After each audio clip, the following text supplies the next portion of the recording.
Okay, that is it. It is what it is. All right, so hi everyone. Going back to the syllabus, just so that we are on the same page. We are here now, week 2. We're going to be dealing with legal structures for your visual media company. Yes, right away we're going to be dealing with terminologies. Heavy on the terminologies, right? What does it mean? Selecting which one, pros and cons for each one. I'm gonna do a lecture in a bit. Establishing your business. We're gonna be doing a brainstorming for establishing our business. And that's gonna be the exercise that's due next week. And for your reading assignment, I'm just gonna give it to you already, the Graphic Artists Guild Handbook. I brought it this time, yeah. Let me stop sharing. Ta-da! Who has gotten this yet? Show of hands. You need it, you guys, for this class. I finally got it.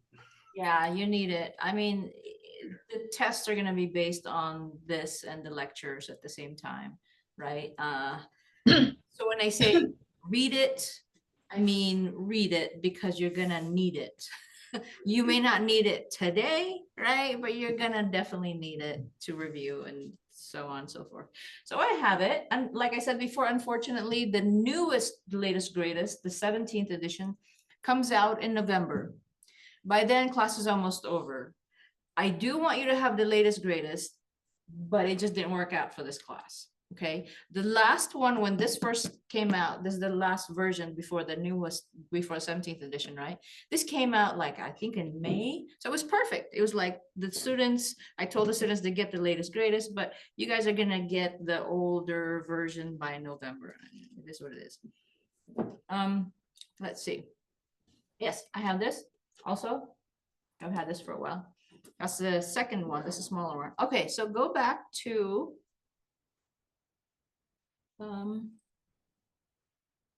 Chrome.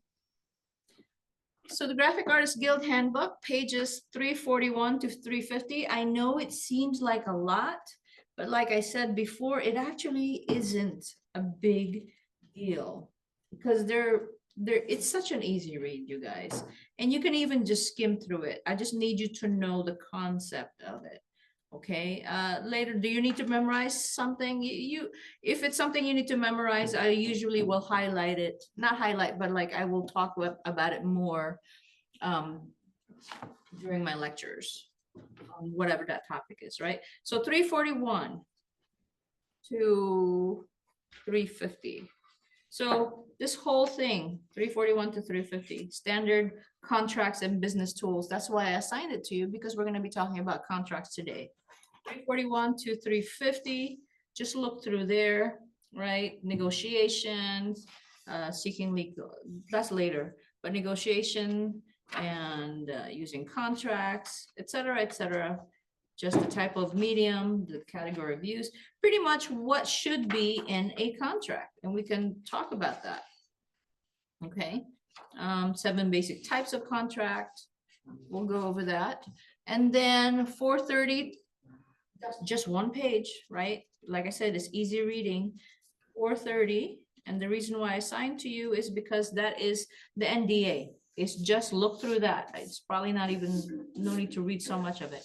Just an NDA. What does the NDA look like? Limitations of use, disclosure, etc. That's 430. 436 is another one pager, graphic designer's estimate, right? 438. So these are not like reading per se, okay? So please look through them. 438 is non-competition clause, which we're going to talk about. And then 439 is graphic designer's invoice. What does an invoice look like? Or at least an example of it.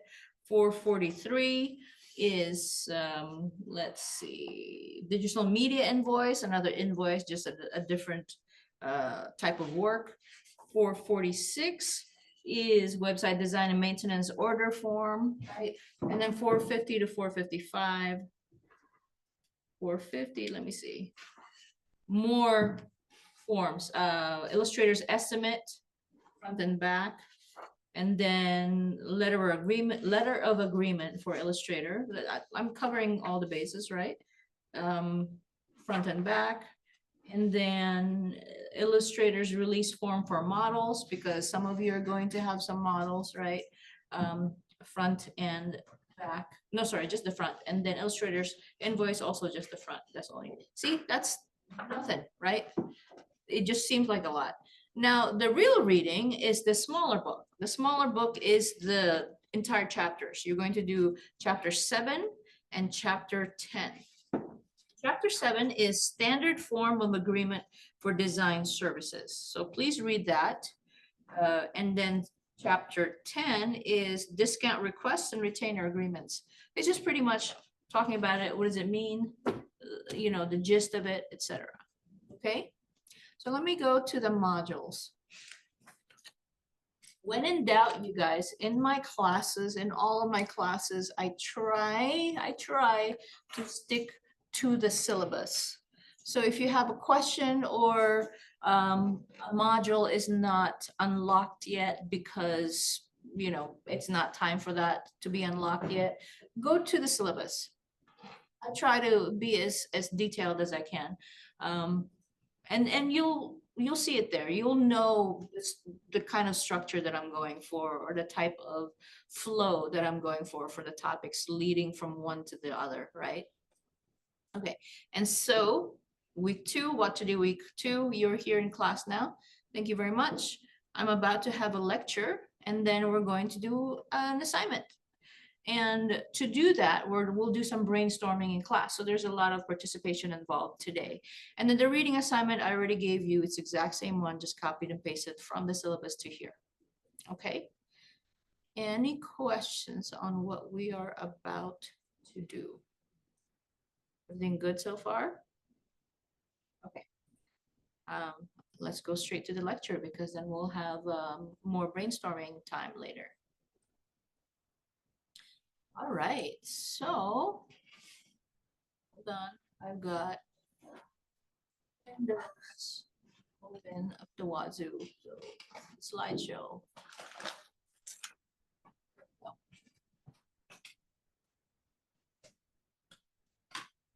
Okay. You can see the slideshow, right? So week 2 today. We're going to deal with legal structures, establishing a business, and design firm management. Okay, this is, I put this really early on, week 2, because we're going to be dealing with your exercise for the rest of the semester. So this exercise, so that's why it's really important. That's why I'm doing this much early on. The rest of the semester is going to be dealing with whatever you think your business is going to be. So what is your business going to be? Okay, so this is what's going to happen. Okay, so let's talk a little bit more about the legal structures. And so this is a very, very, very important lecture. Don't miss this. And if you do miss, you know, because you're dozing off somewhere, please watch or let me know if you need. Well, some people are absent, so I will automatically put the Zoom recording. So please rewatch the Zoom recording if you need to. Okay. So here's a discussion. I guess more than one discussion questions. What is the best business structure for my visual media firm? Do we know? Who here has done? Who has any idea of a business, what a business about, or who had, because I've had some people in my classes before, they've already established some businesses. And so just asking, what is the best business structure for my visual media firm? Maybe some of you already have done it. Question. Answer. Anyone? Do we even know what a business structure looks like? No?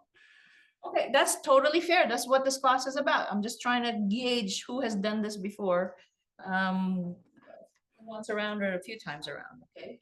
In my 30 plus, well, no, I shouldn't say that, 25 plus years of experience, I've done many business structures, okay? I'm what you would call a serial entrepreneur.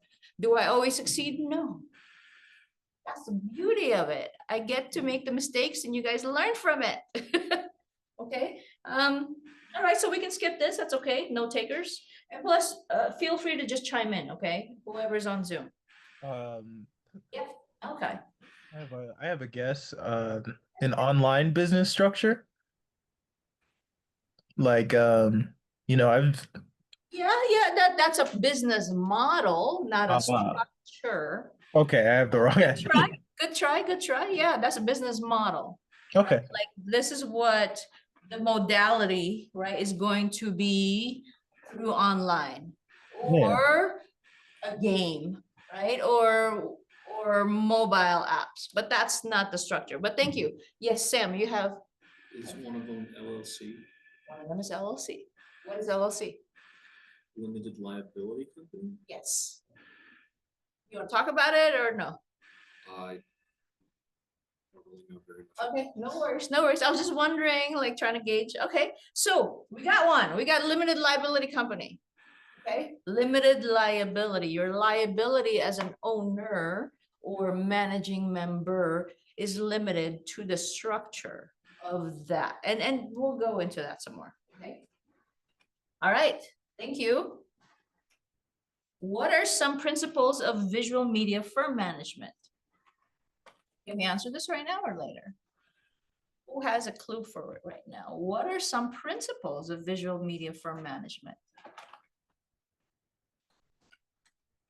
And it's okay if you don't. That's exactly what this class is.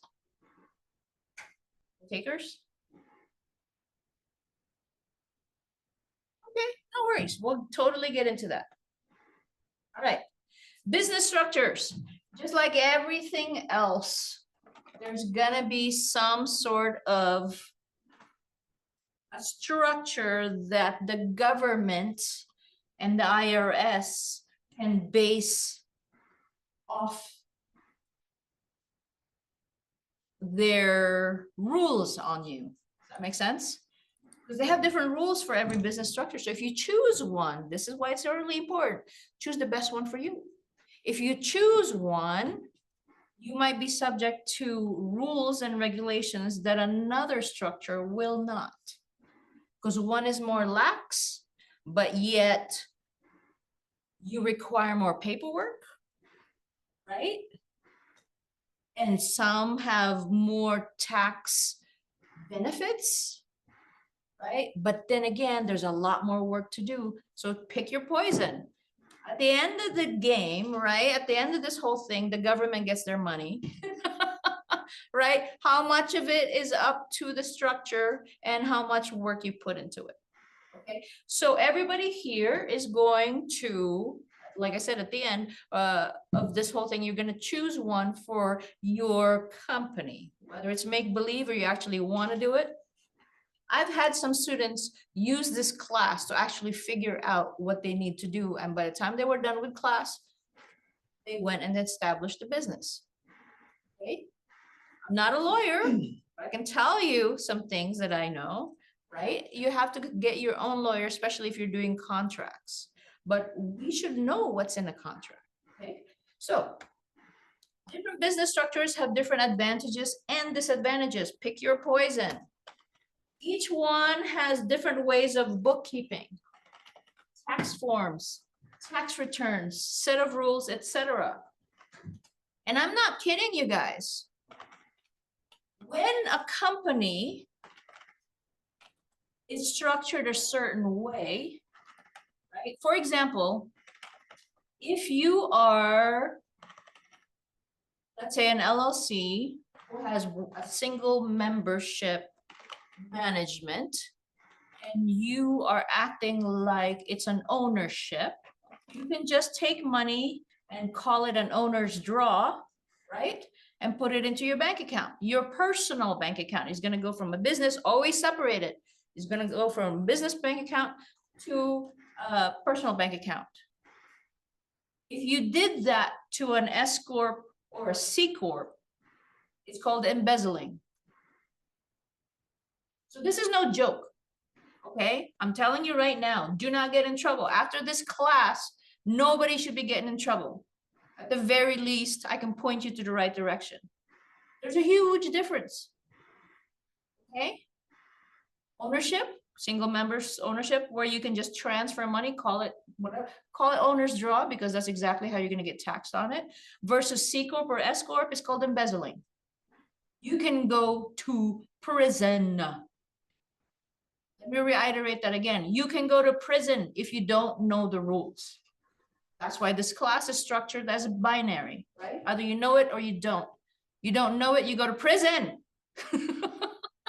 Okay, let's be clear on that. Okay, each one has different ways of bookkeeping, tax returns, set of rules, etc.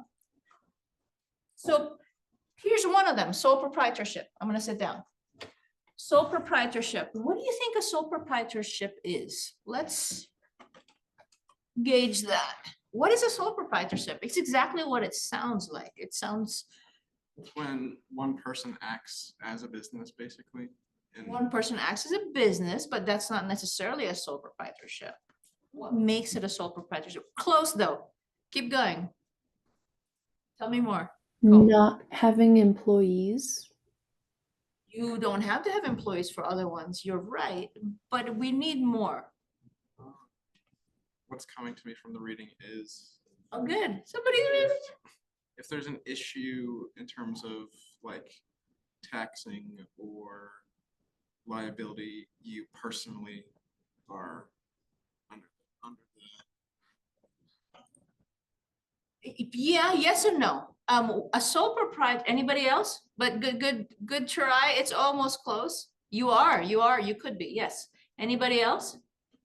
Sole proprietorship. Sole proprietorship is if you own the business, you are considered the owner. If you say you're an owner, it's a sole proprietorship.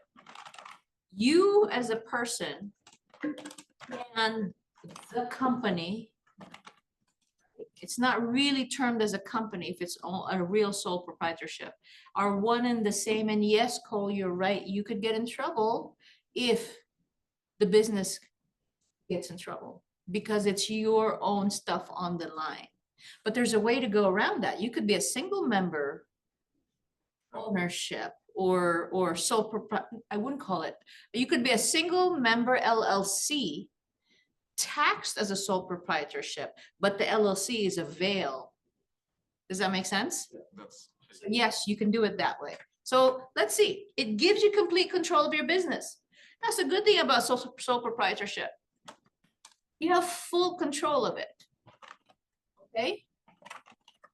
And you're automatically considered a sole proprietorship if you do business, but you don't register it as any kind of business. It is an automatic. So for anyone that is not going to the Secretary of State of your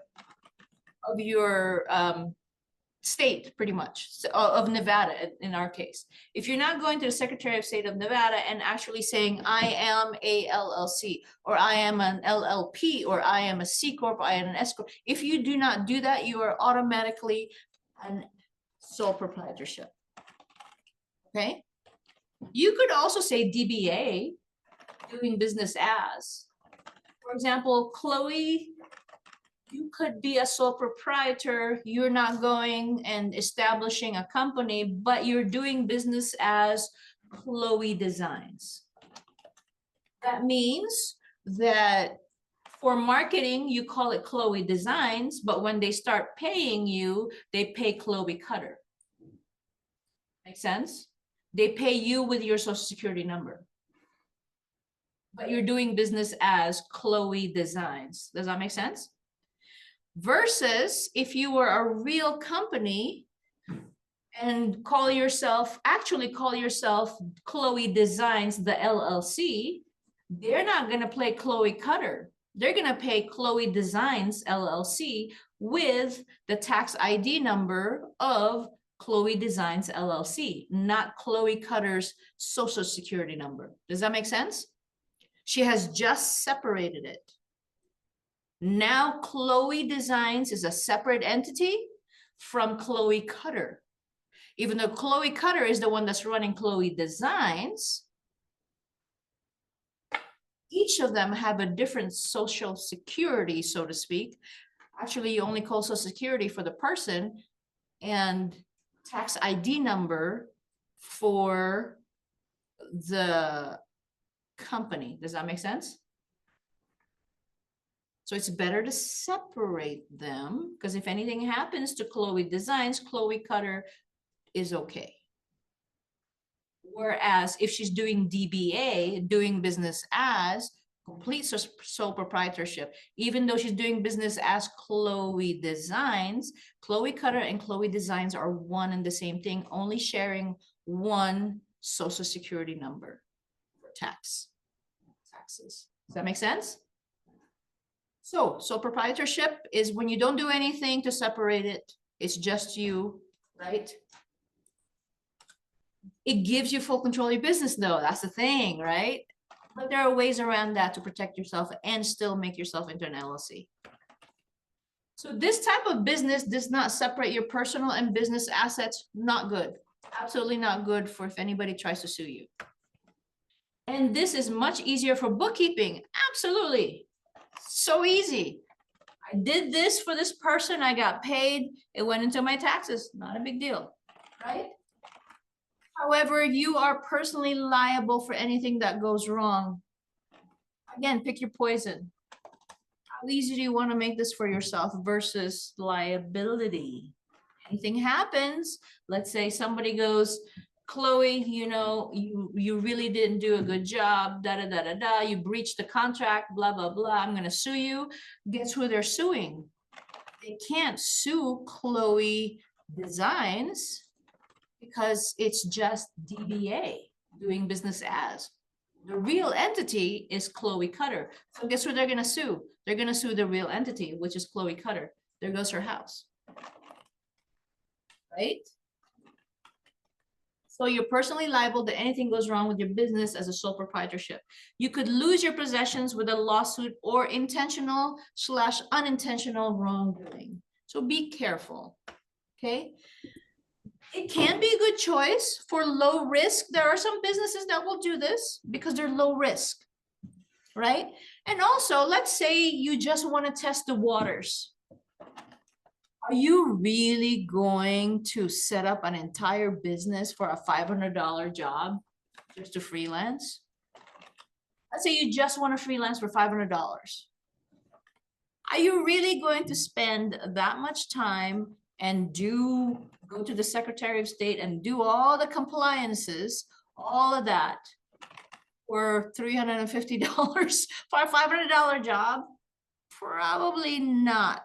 So when you want to just kind of test it out, see if it even bites, see if there's any kind of interest at all, yes, you will stick your neck out just for a little bit.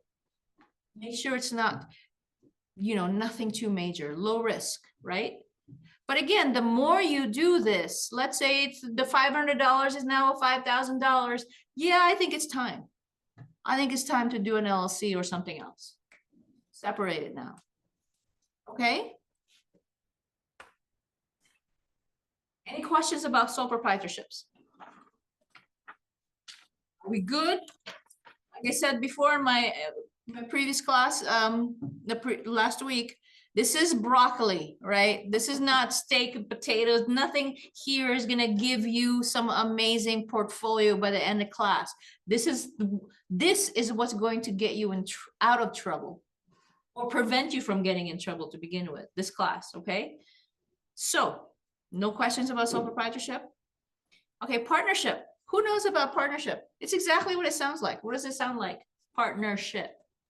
Like you're like collabing with other well-known industries or people? It doesn't have to be well-known, but yes, you are collabing with other people. It's a partnership. But any partnership, Ian, I'm not done with you yet. What does that mean? Partnership. The way I think of partnership, I mean I'm thinking like partnering when you're want to collabing, that's like the Right. kind I think of. Right, but let me be more specific. What about liability? Yeah, that another thing too. It's you got to make sure like you trust like who you want to do the Yeah. partnership with, right? Exactly. So there's marriage, and there's business marriage. A partnership is like a business marriage. Be careful. You know how they say, be careful who you marry? They will either make you or break you. And that's true. Being married for so long now, I could totally tell you. And I've seen some marriages fail, right? They will either bring you down or they'll raise you up. Same thing in business. Be careful who you marry in business. Okay? They will either bring you up or push you down, or sorry, bring you down or push you up, right? Thank you, Ian, for that. So the simplest structure for two or more people to own a business together is a partnership, okay? Like, let's say attorneys. You've seen attorneys' offices, doctors' offices. Some of those are partnerships, right? Sometimes they use it to test to become a bigger business, right? Because it's the simplest one. You've seen this more in doctors' offices, as in like there's two doctors and two OBGYNs or two this and two that, because the more hours they can put in, right? But let's say I'm a doctor and Nancy's a doctor. I can only do 40 hours a week, you guys. But if Nancy's there, we can do 80 hours a week, right? And then Cole joins us, right? Now I gotta do some math. 120 hours a week. So if I'm doing one patient per 1 hour, that's 120 patients versus 40 patients, right? So more money. So that's where the partnership comes in, because now you have more hours to devote to each patient. So this is more like professional groups, attorneys, doctors, etc. Two common types of partnerships: a limited partnership or partnerships, which is LP, and limited liability partnership, which is LLP. This is not LLC yet. We're not talking about that yet, right? So limited partnerships, you have one general partner with unlimited liability, and all the other partners have limited liability. What does that mean? LP. Means the, doesn't have to be this way, but like the person who brought someone else in, whenever, if something goes wrong, they can take on the full responsibility. The one who has, yeah. So what it means is, thank you for that. What it means is one person is sticking their neck out more than the others, right? So let's say, back to doctors again. I'm the main doctor there, and Nancy is the second, and Cole is the third, right? I'm the one who's sticking my neck out a lot. I better get most of the shares of the profit, right? If Nancy's protected and Cole is protected and I'm not, guess what? I'm going to demand that I get most of the profit. So between three people, instead of 30, 30, 30, right? I'm going to have, I don't know, maybe 50 and 25, 25. Right? Because they're protected and I'm not, right? One partner, a general partner with unlimited liability, and the other partners have limited liability. Liability, well, first of all, let's talk about liability. What's liability? I've been talking about it like as if everybody knows. What's liability? Exactly like that word. What is that? What is liability? Somebody look it up. What does liability mean? Like risk or what's the word? The state of being responsible for something, especially by law. Yeah, risk and responsibility by law, right? That means it's I'm sticking my neck out, right? So The partners with limited liability, back to LP, right? The partners with limited liability also have limited control. I think that's fair.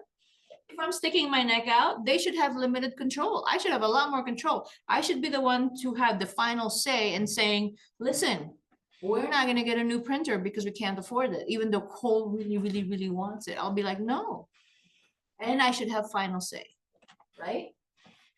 And it should be documented in the agreement. Every single company should have a documentation, right? And profits are passed through the personal tax returns, right? And the general partner without the limited liability must also pay self-employment taxes while the other two don't. Self-employment taxes are, they can be a lot. It depends, okay, on how much you earn. So that's limited partnership LP. LLP is similar to LP, but every owner has limited liability. It protects everyone from debts against the partnership and won't be responsible for the actions of the other partners, which makes sense, right? So everybody has equal say, but not one person is sticking their neck out, which means everything has to be shared. So it's up to you. Do you want to have to ask other people to do something, or do you do it yourself only and then the others are kind of like in the back seat, right? Again, pick your poison. Okay, that's the difference between LP and LLP, and that might be on the test, just letting you know, or maybe not, we'll see. Any questions about partnerships? We're good so far? All right, now let's move on to limited liability company. So both corporation and partnership business structures can be found in LLC. So LLC is kind of like the more robust version of an LLP or LP, right? You can, because you can find more things in an LLC, okay? It protects you from personal liability in most instances, like in case of bankruptcy or lawsuits. And profits and losses can get passed through your personal income without facing corporate taxes. That's what I have, by the way. I have an LLC. I used to have an S Corp. It was a different company, but now I have an LLC, and my husband has a C Corp. Yeah, we have a his and hers. Don't ask. But anyway. Members of LLC are considered self-employed and must pay self-employment tax contributions towards Medicare and Social Security. It just is. That's what you have to do. Okay. And that is something that you should definitely get familiar with your accountant. When you start having these companies, don't expect to do a 1040EZ tax return, okay? Have a real accountant, somebody who is not just an uncle. Oh yeah, I have an uncle that know about numbers. No, get somebody who's a real accountant and has dealt with companies before, okay? Not just somebody who kind of sort of does it, okay? LLCs can have limited life in many states. It depends on the state. Okay. When a member joins or leaves an LLC, some states may require the LLC to be dissolved and reformed with new membership, unless there's already an agreement in place. Let's say, again, back to me and Nancy and Cole, right? Let's say we do an LLC, but God forbid one of us decides to just move on and not do it anymore, or actually pass away. In some states, the remaining two are going to have to reform and do another LLC. But that's only in some states, unless there's already an agreement in place. Okay. LLCs can be a good choice for medium or higher risk businesses. So it's somewhere, it's above, definitely above sole proprietor, definitely above LLP, a little bit under the S corp, a little bit under the C corp. Okay, somewhere in the middle, medium-ish, higher risk business will give you protection from your personal assets. Okay, and you can also pay a lower tax than a corporation. A corporation pays a higher tax. Now, why would you want to do a higher tax for a corporation? Because there are other advantages to a corporation. Let's say you need investors. Who's going to invest on an LLC, but they'll invest in a C corp, right? So it depends on what it is that you want. Again, pick your poison. There's advantages and disadvantages. Any questions about that? LLC. So LLC is kind of mid protection, mid amount of work to do, right? So it's probably a good balance. That's why there's a lot of LLCs. But it doesn't give you all the protection like a C corp, right? So let's talk about a C corp. By the way, it's called a C corp because it's just an IRS. It's in the IRS book where it's under the C manual. It's so boring on why it's called a C corp. You know what I mean? A C corp is a corporation that is legal, completely separate from its owners. So give me an example of something that's completely separated from their owners. It has to be something, it doesn't have to be big, but it has to be completely separated. Something that is probably, you know, the only reason why you would do a C corp is you're looking for investors, right? So something that has investors. Give me an example. Walmart? Is that too big? Well, I don't know. Go look that up. Actually, isn't that like privately owned? Is it?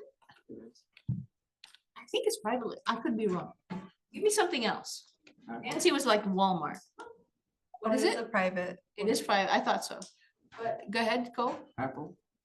Apple, right? So if somebody were to get sued in Apple, do you think that if you're there as an engineer that you're gonna get sued too?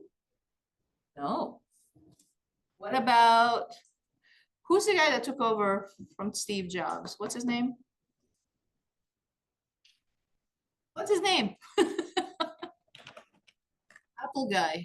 Tim Cook. Tim Cook, yes, Mr. Cook. Do you think that he's going to be personally liable if somebody sues Apple? No. Right? It's completely separate from all of its owners. And I own Apple. I used to own Apple stocks. I think I sold it. Do you think if somebody were to sue Apple that as a stockholder, I'm going to be sued too? Absolutely not. So it's everything separated, which is good, right? Again, what is the structure that you want? This could be big or it could be small, but there's a reason why you're doing a C corp. Okay. IGT, if anybody knows IGT here, that's also a C corp, right? Owners are different from, or shareholders are different from any lawsuits, right? Corporations can make a profit. That's the whole point, right? Be taxed and can be held liable because it's a different entity. This offers the strongest protection to its owners from personal liability. You own stocks in whatever it is. Maybe you're too young to own stocks, but I do. I have 401k. I own my own stocks. I have my own stuff, right? I have no control over what they do in those companies that I have stocks in. I shouldn't be personally liable, and I'm not. Do I lose money? Yeah, I could lose money. That's the whole point. It can go up or down, right? But whatever they do wrong, I should have nothing to do with it. I could just, the most that I will do is lose money. Okay? Unless there's something that I did that totally ties me there, like embezzling, that's a different story, right? That has nothing to do with anything. Okay? Again, Pick your poison. Because it has the most protection, it is also the most expensive when you're forming it. Okay, it is also the most extensive when it comes to record keeping, because you gotta do your own records. And the most extensive for operational processing and reporting to the IRS. It's annoying as heck, but it's got the most protection. Pick your poison. Unlike the previous structures, corporations pay income tax on their profits. Okay, if you make a profit, you pay income tax on that. Corporate profits are taxed twice. Ouch. Taxed twice. First, when you make the profit, and second, for the dividends paid to the shareholders. Right? That's why you buy stocks as a shareholder. Because when you buy the stock, you expect it to grow and you expect some dividends like some sort of money from whatever profits that they make. Right? It's paid to you as a shareholder on your personal tax return. Okay, so they're taxed twice. First when they make it, second when they give it away. And I mean give it away as in distribute it to their shareholders. And they have completely independent life from their shareholders. Let's say I own Apple stocks, because I did. I'm not sure if I still have it. I don't remember. My husband is the one who takes care of those things. Once in a while I say something, right? Let's say I own Apple stocks. I have nothing to do with Apple if I pass away or if something happens to Apple. Totally separate, independent life from each other. Okay. Unlike an LLC, if I pass away and I own an LLC, the LLC might close. Right? This is completely separate. A shareholder can sell his or her shares. When I sold my Apple stocks and I left, nothing happened to Apple. Not a big deal, right? You can continue doing business undisturbed. And the C Corp can raise funds with the sale of stock. They can say, hey, each stock is now $500 instead of $50. So that's how they can get more money, right? Because now they're saying we are valued more now as Apple. So therefore, we're no longer $50 per share of stock. We are now $500 per share of stock. Same thing with Bitcoin, right? Bitcoin is how much now per? Are they in stock yet, or is it per still? Don't quote me about Bitcoin. I don't know enough about the particular Bitcoin company. So, but going back to Apple, right? I can raise funds with the sale of stock. I can make it more expensive, which is good for attracting investors and employees. Because, if I say I work for Apple, that sounds better than I work for Anna Sheila, right? Apple's bigger, they got more money. Employees are going to be more attracted. Something that has more money, right? Corporations can be a good choice for medium or high risk. I would say high risk, especially that need to raise money and plan to go public. What is going public? What does that mean? You guys heard of it before on the news. They went public. What does going public mean? Like, for example, Walmart. Walmart, you said you just looked it up, right? It's personally owned. Yes. Yeah. Yeah, it's like private employer. Private employers for Walmart. So if Walmart were to go public, and I'm quoting, what does that mean?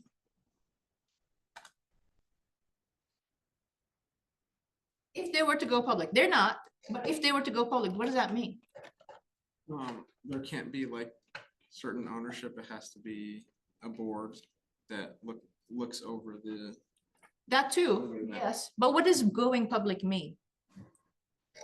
Part of the company becomes available to buy. To the public. That's exactly it.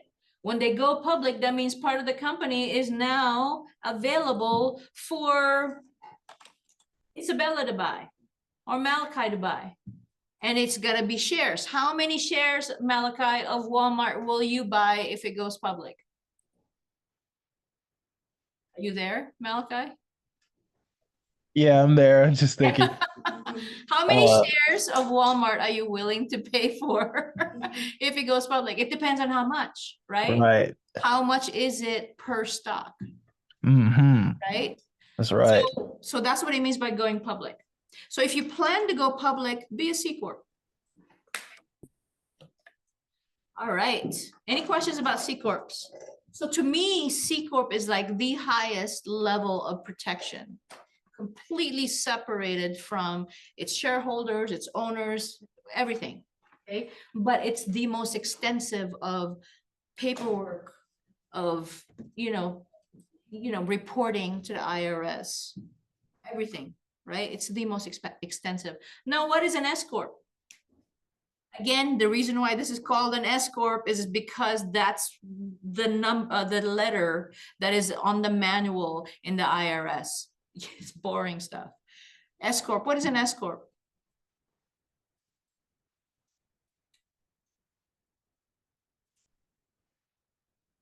Okay, I see your chat, Micah. What is an S Corp? Any ideas? Okay, no worries.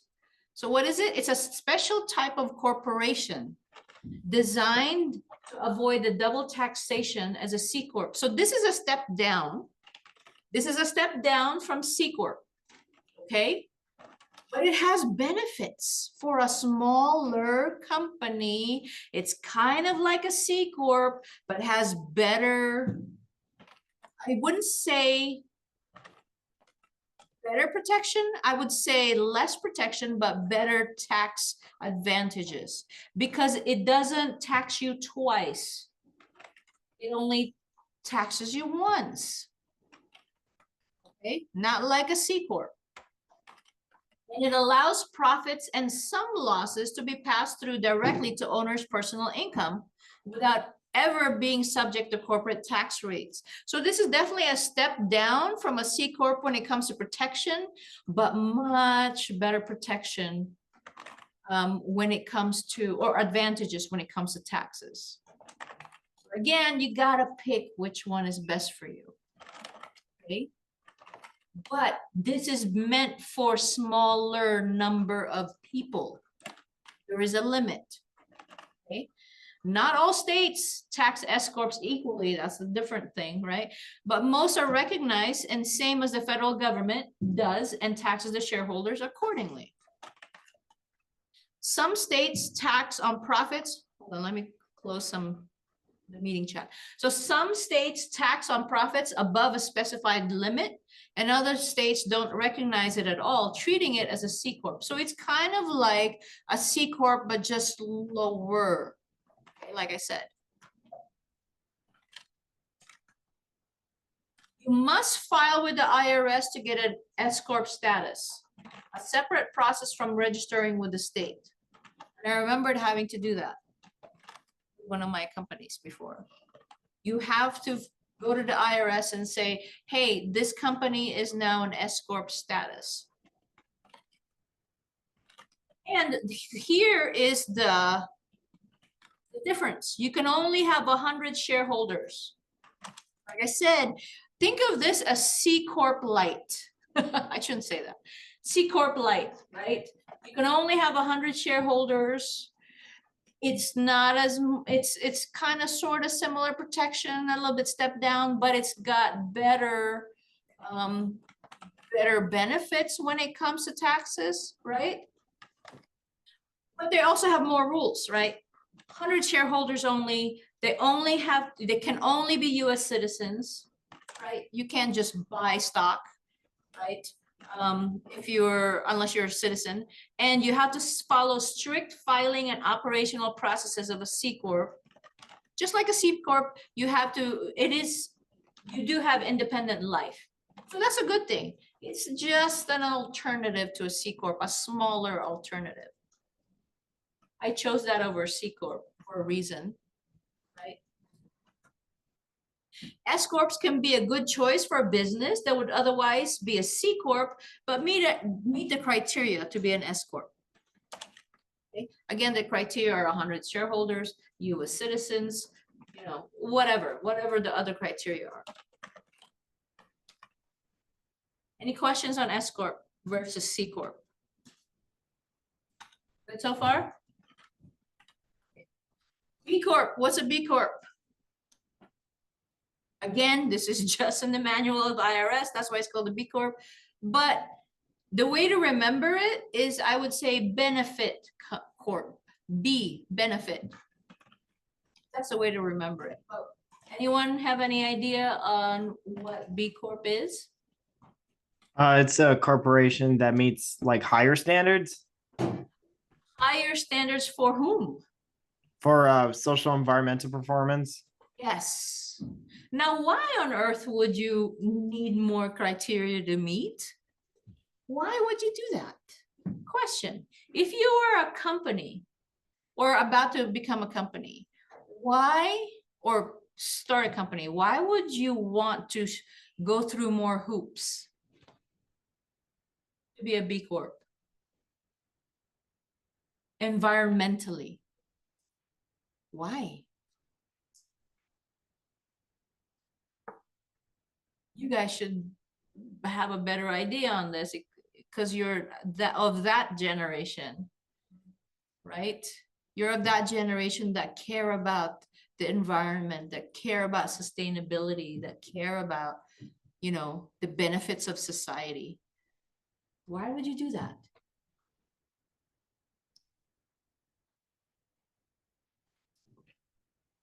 Think. I'm guessing you just have to be really aware of what you make that could affect the environment. Like, Right, but why would you want that? Now you got more rules to deal with. Not only do you have other rules, right, to be a corporation, now you got to deal with sustainability stuff. Why? Yes, Sam, you got your hand up. Is it like charity or is that something else? That's something else. That's a nonprofit. you get more benefits if you're more eco-friendly. What are the benefits? What exactly are they?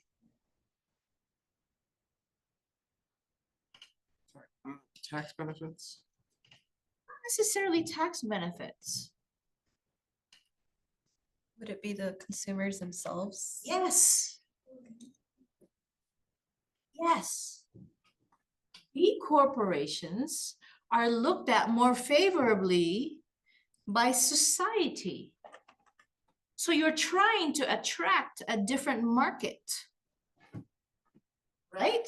You could say, hey, listen, we are just like, I don't know, let's say you're doing Tide. You're doing, maybe you're a corporation that makes laundry detergent. Hey, we're better than Tide because we care about the environment. All of a sudden, you got a different ear listening. Instead of the mom and pop people, now you've got the millennials listening, you got the Gen Z listening. Okay, tell me more. What do you do for the environment? All of a sudden, you got a different demographic, and you may or may not make more money. Okay, so let's talk about B Corp some more. A benefit corporation, different from a C Corp in purpose. Have a different purpose than a C Corp. Apple is all about making money, but yours is on the surface. You're not trying to make that type of demographic, not trying to meet that type of demographic to make the same amount of money, or hopefully to make more money. You have different accountability. You have different transparency. You're taxed the same though. C Corp. It is like a C Corp, right? But with benefit, right? Benefit corporation. B Corps are driven by both mission and also profit, right? But some states require B Corps to submit an annual benefit, which is annoying, but if that's what you want, because you want a different type of consumers, right? Annual benefit reports that demonstrate their contribution to the public good. So that's the difference. You're saying, I am doing good for the public because da da da da da da da. Right? So, question. If I were already a big company and I'm losing, let's say I'm Tide, right? Tide as in like the detergent company. I don't know who makes them. Let's pretend that that's the name of the company too, because that's just a product. I'm not sure what they're called, right? Let's say I'm the makers of Tide and I have that. And I know for a fact that because of the different demographic these days, I'm losing money. But then there's a smaller company that's a B Corp. What should I do to get that demographic to come to my side? What can I do? Maybe change packaging to look like it's more eco-friendly. Yes, I can, absolutely can. And you've seen that. Graphic designers are more in tune with this. They go, hey, you rebranded. You got a little bit more green, right? What else can I do if I'm a really big company? Can you buy them? Yes, you can buy them. If you got the money, I'm as big as I'm the makers of Tide and I'm huge and I'm not quite attracting those right people. And then there's the smaller B Corp over there that's attracting the millennials and the Gen Z. And I have the money, I'm gonna offer them money. I'd be like, hey, how much would it be to buy you guys? And all of a sudden I got that and then I got me. Sorry, go ahead, Ian.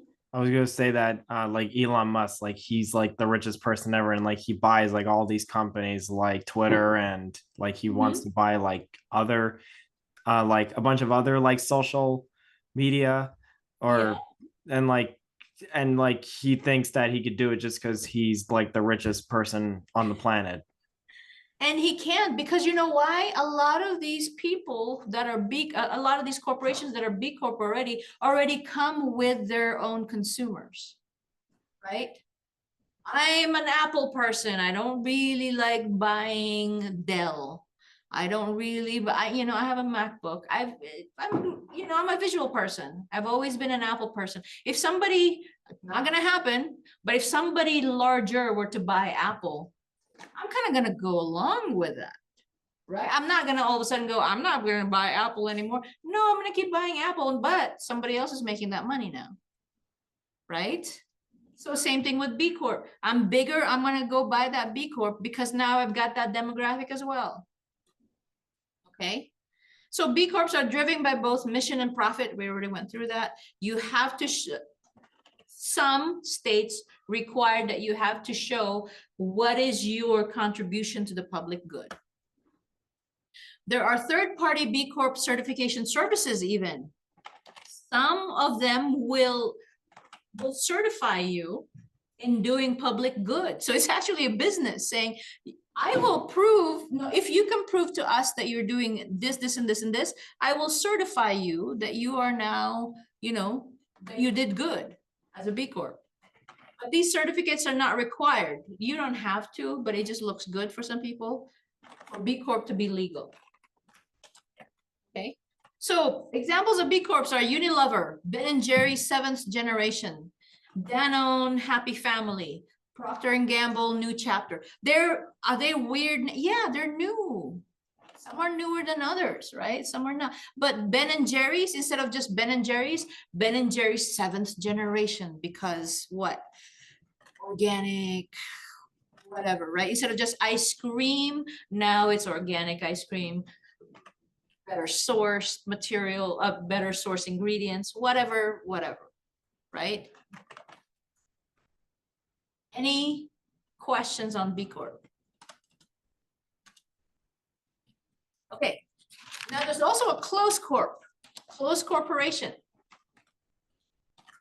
And a closed corporation resembles a B Corp, but have less traditional corporate structure, okay?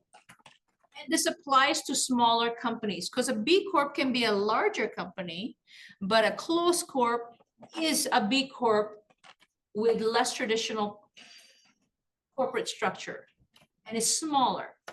Okay, and the shares are usually not allowed to be publicly traded. So it's like exactly what it says, it's closed off to the public. It's a B Corp that is closed off to the public, and it's smaller. It can also be run by a small group of shareholders without a board of directors. You can be a shareholder, but not be publicly traded, right? Within a closed system. Okay, and you don't even need a board of directors because it's small enough. Any questions on that? I wonder if there's trying to think of a company that's a closed corporation. Is REI a closed corp? No, I think REI is not a closed corp. I think REI is a, somebody look that up. It's I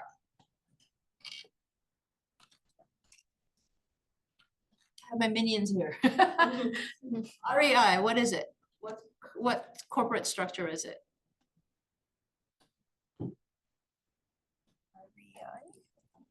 REI, you know the REI, the climbing slash outdoor, the one by Costco over here. Corporate structure is REI. It's not. Is it? It's not. It's a national retail cooperative. It's a co-op. Okay, that's different. So, All right. A closed corp, Chick-fil-A is a closed corp. Chick-fil-A is a closed corp? Hobby Lobby. Is that also a closed corp? Okay, okay. Interesting that closed corps, those two have different value system. Anyway, we're not gonna get into that. That's totally political. But just interesting. I'm just saying, And we'll talk about REI co-op. That's a different one, right? So let's talk about nonprofit. This one we know. You talked about this real quick. What is a nonprofit, you think, Sam? Trying to think of some example, like St. Jude, like Children's Hospital or something. Okay, nonprofit. If they are nonprofit, what does it mean?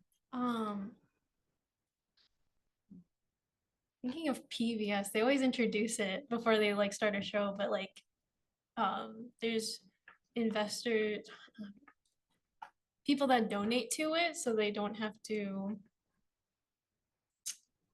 What does it mean?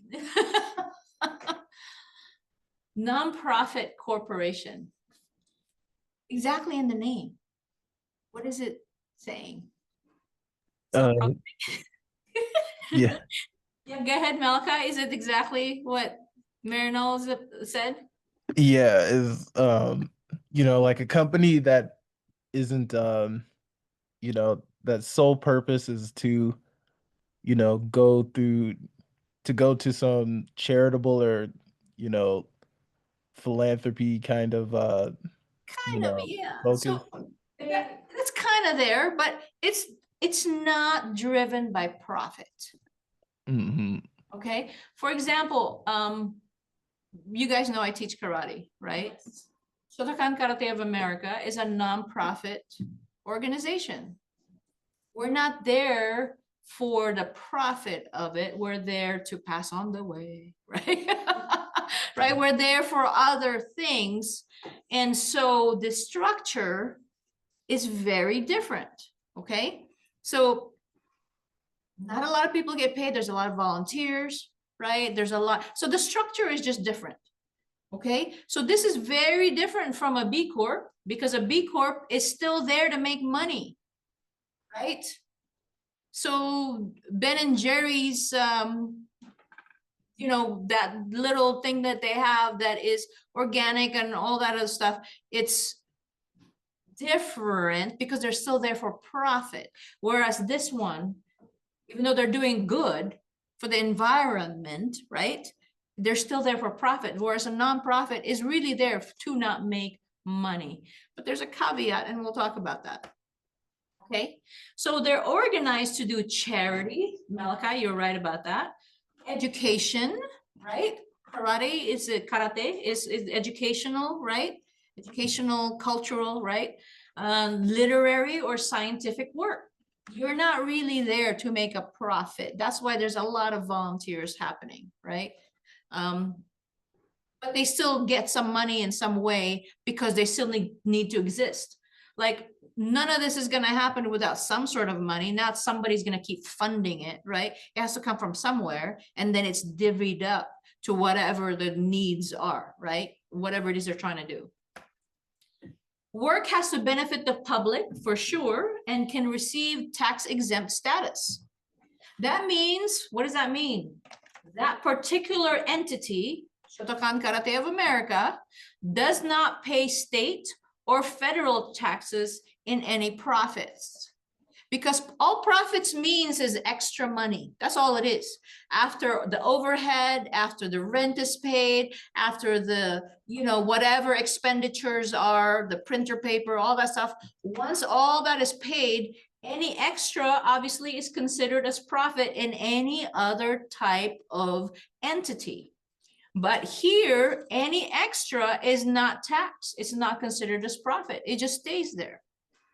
No state, no federal taxes. You have to be educational, charity, religious, literary, scientific, cultural sometimes, right? They must file with the IRS to get tax exemption, not just with the state. So they got to file twice, saying, here, IRS, we're proving to you that we are non-for-profit. And here, Nevada, let's say I'm in Nevada, we're proving to you too that we are non-for-profit. The organizational rules, though, are similar to a C Corp. Okay, just for organizational stuff. And there are special rules with what they do with the profits earned. Extra money cannot be distributed to members and not distributed to political campaigns. Okay, and so if you do this and you're a religious entity and you distribute to political campaigns, you could get in trouble.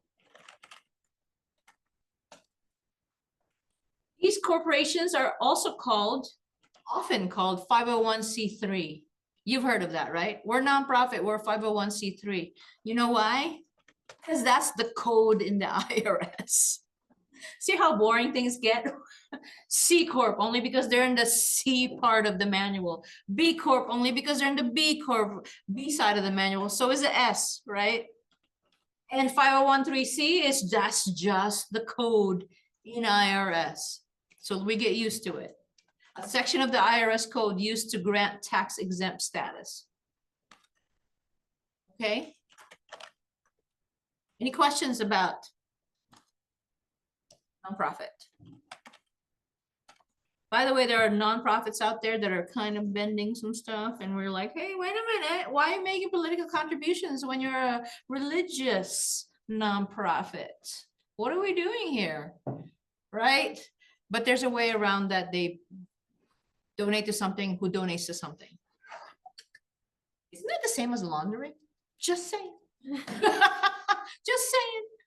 But anyway, we're not going to get into that. Co-op. This is the REI, right? Cole, you looked it up. It's a co-op. REI is a co-op. So what is a co-op? It's a business that is owned by people. Cooperatively, right? That's exactly what it means. Owned by people. Yeah, yeah. So I wonder if Winco is a co-op. Is it? I know REI because you just looked it up. Can somebody look at Winco? I think Winco might. Winco, Majority employee owned, it says not. it's not. It's privately owned. Oh, okay. All right, just checking. Private employee owned. Private, okay, okay. Because I thought it was a co-op because other, you know what I mean, employee owned. All right, so a co-op is owned by and operated for the benefit of those using its services. Okay. So REI, the big outdoor place here, the one by Costco, is owned and operated for the benefit owned by and operated for the benefit of the ones using its services. Okay, profits and earnings are distributed among the members and users and owners. Oh, that's why I get some money back from co-op. Once I signed in to become a member, I've been getting profits, I suppose, but they're so tiny. It depends on how much I spend, right? So profits and earnings are distributed among the members and user owners. That's why sometimes they're like, hey, come in, you got $10. I'm like, 10 bucks, why? Okay. So an elected board of directors and officers run the co-op while regular members have voting power to control the direction. Again, there's a board of directors, right? And officers, they run that, and regular members have voting power to control the direction. And members can become part of the co-op by purchasing shares to the amount of shares they hold. And though the amount of shares they hold does not affect the weight of their vote. I purchased some shares with REI. I have never voted though, so I wouldn't know. But apparently I don't have the weight. It doesn't affect the weight of my vote. So with this one, let's take a break. And then when we come back, we'll talk about opening a Nevada business. But does anyone have questions about co-ops and all the other entities so far? Are we good? We got this, right? Okay, let's take, what is it? Let's look at the real time. 3:16. Let's take a 10-minute break in case we have to take another break later. So 3:16, 3:26-ish, 3:26-ish, okay? All right, see you in a bit.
Folks, can you hear me?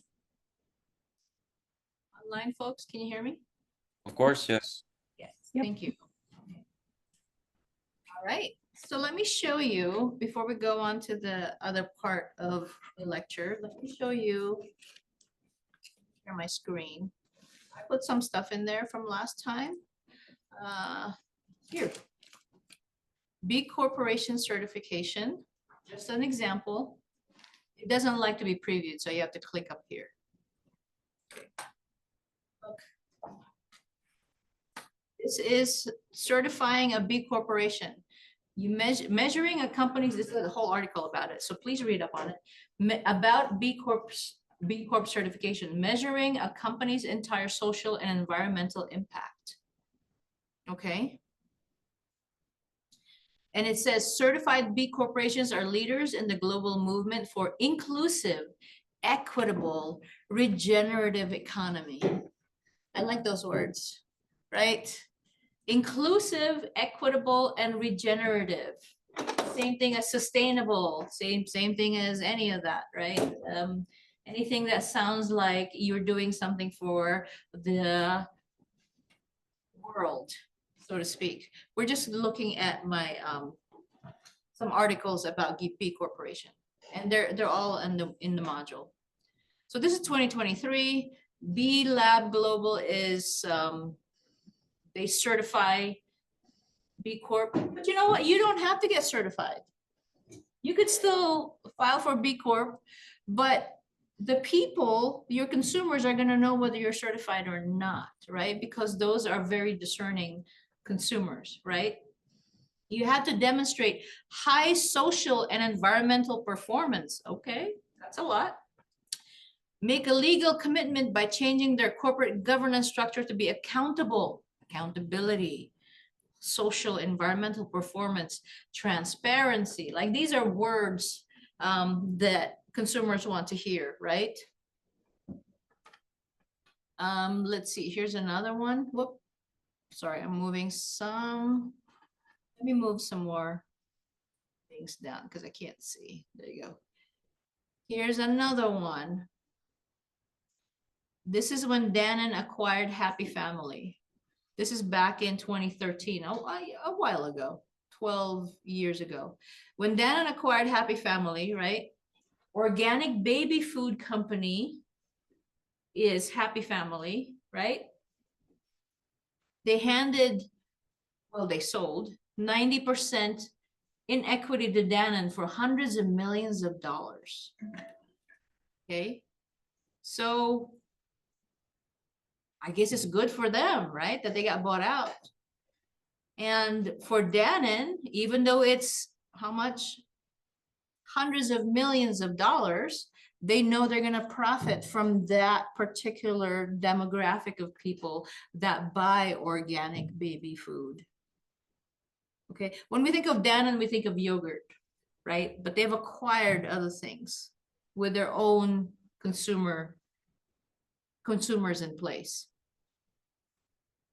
Okay, so organic, right? To be a B Corp, they have to prove this particular one is good for the environment. So they only make organic baby food, right? Here's another one. Unilever by 7th generation. Ben and Jerry's, the one that bought Ben and Jerry's, Unilever, also acquired 7th generation. Okay. You know what? I forgot what 7th generation makes. I thought that they made like organic stuff, but I must have gotten that confused. I think 7th generation, let's see. Natural home care. Okay. So it's not what I, sorry, my bad. Dannon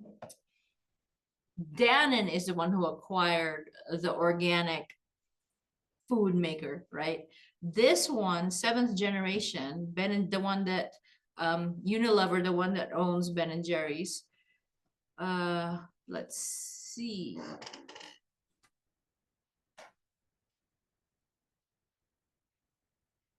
I forgot. Oh, they're different. They do like palm oil that are sustainably harvested. I guess they have to prove that they sustainably harvested it, right? In some way, shape, or form. So it's still products, food, it looks like food products. Okay. So I wasn't that confused then. But it's not more ice cream like I thought. So I was wrong with that one. Okay, let's see. This case was profound in different cultures.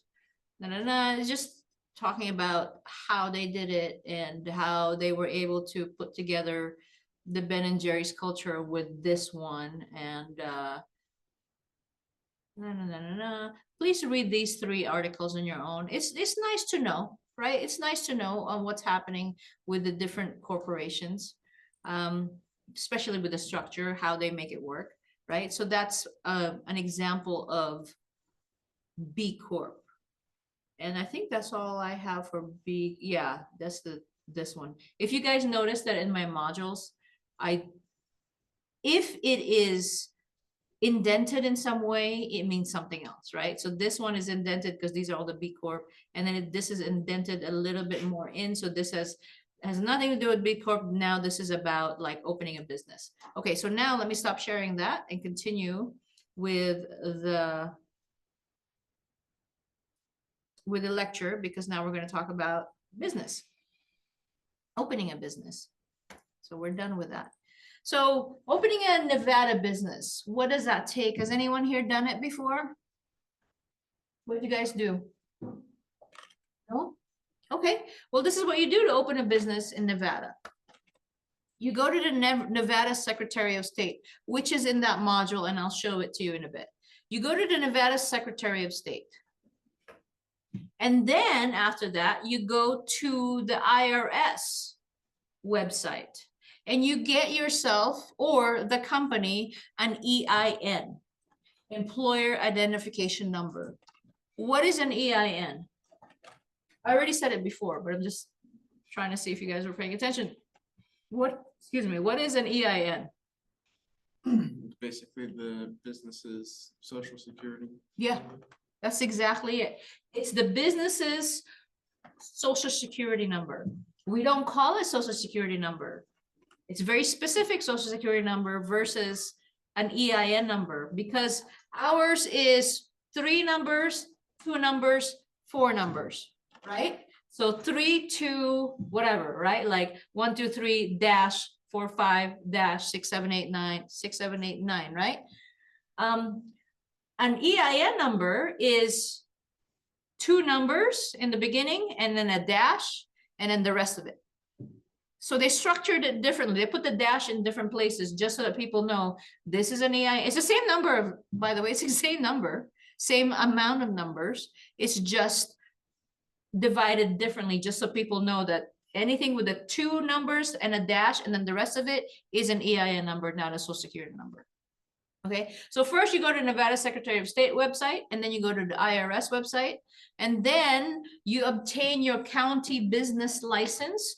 Which county are we in? We are here in Reno. We are in, at least I'm in Washoe County. So not only do I go to the Nevada Secretary of State for the whole state, I also have to do my county business license. For those of you down south, you might be Clark County, right?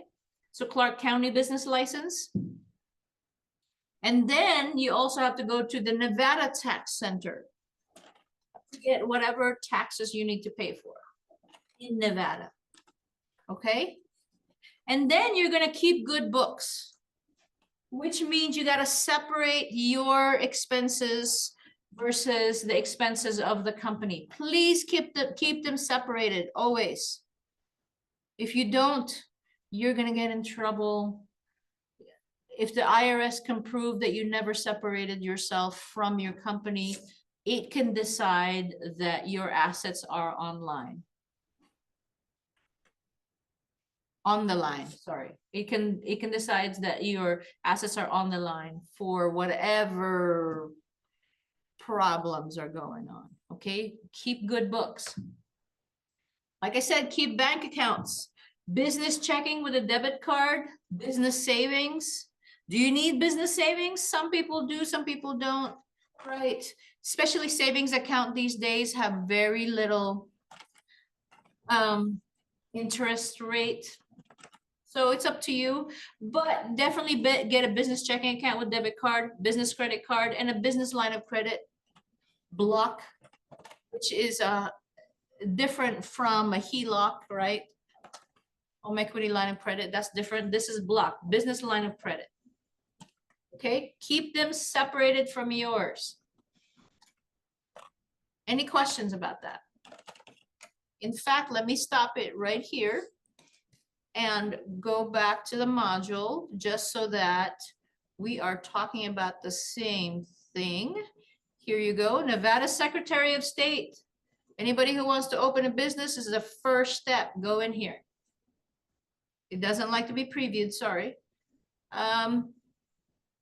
Let me start. Let me close some things real quick, okay? Okay, so step number 1. You go to Nevada Secretary of State. And then within Nevada, you search for a business. Why is that? You search to see if your name has been taken, at least in Nevada. If you want, you can search California too, because we're too close, right? I don't want to be like Chloe Designs in Nevada, but there's another Chloe Designs LLC in California. That's too close, right? If you want to go to the California and see if there's the same name. So I can go, let's see, give me a name of a company that you would like. Sam, give me a name of a company that you would like to open. Just a name. Like a fake one or like one that's already? Anything at all that you would like to name your business.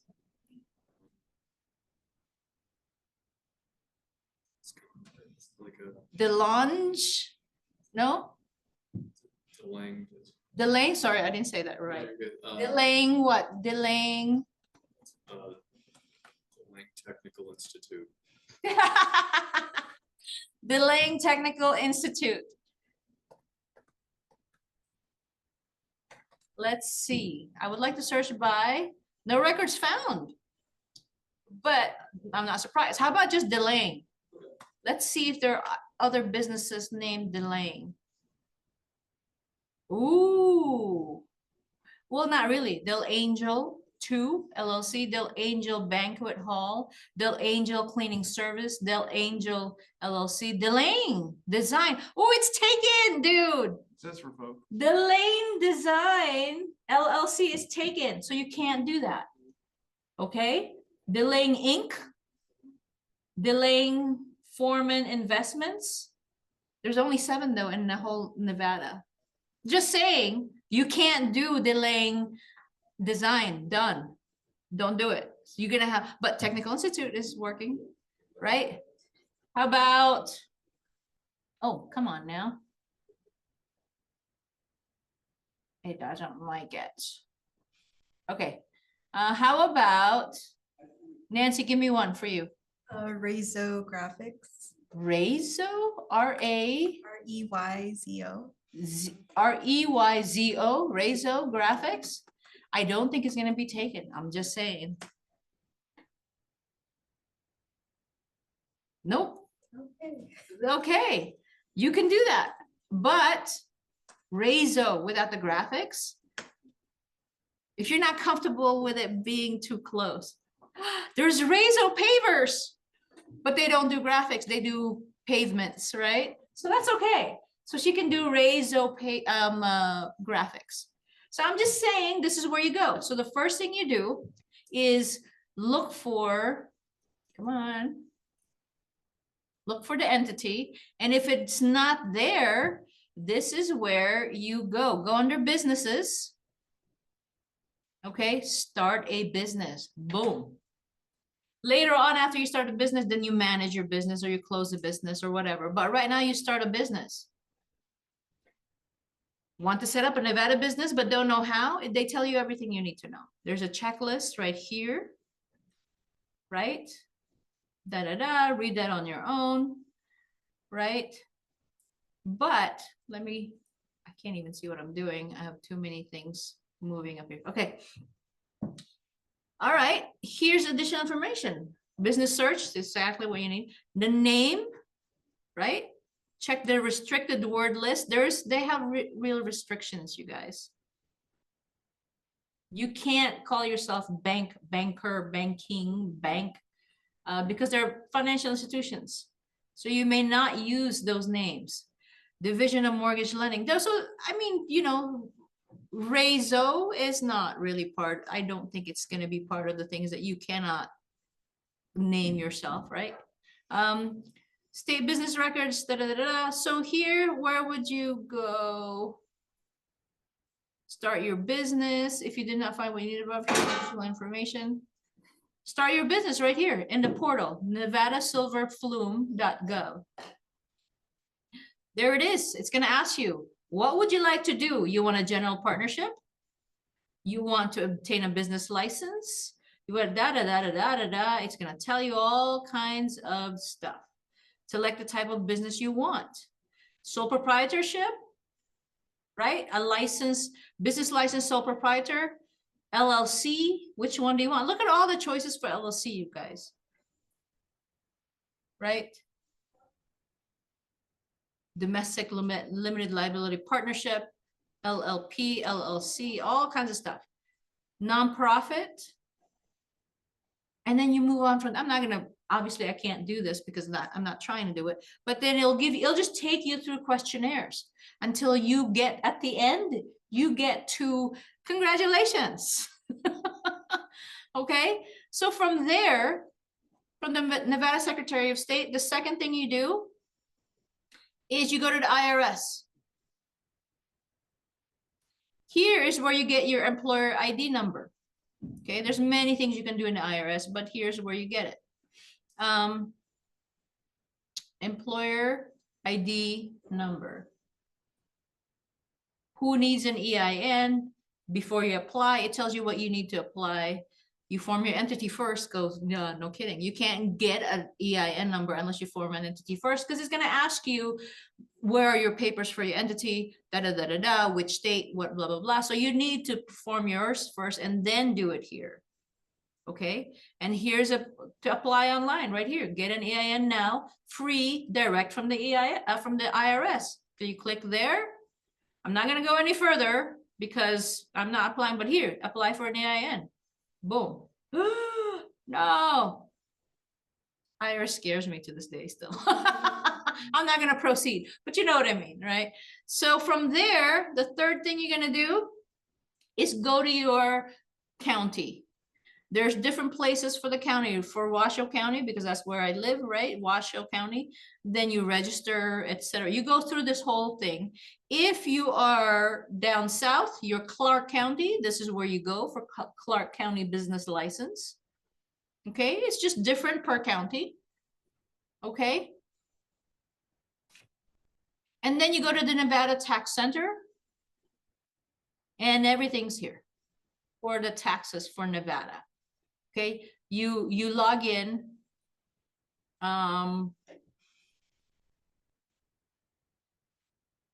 trying to figure out if you get given the username and password by the Secretary of State, or you actually, I think you do. I think you get given that before you can even sign in here. So I can't even do that much here, but this is the fourth one. Okay. And then keeping good books, like I said before. Oh, you know what? Sorry. Let me see if I'm done before I even get out of that. Go back to here. Let me see. I think that is. Yeah. Okay. So let me stop sharing that and go back to the lecture and continue.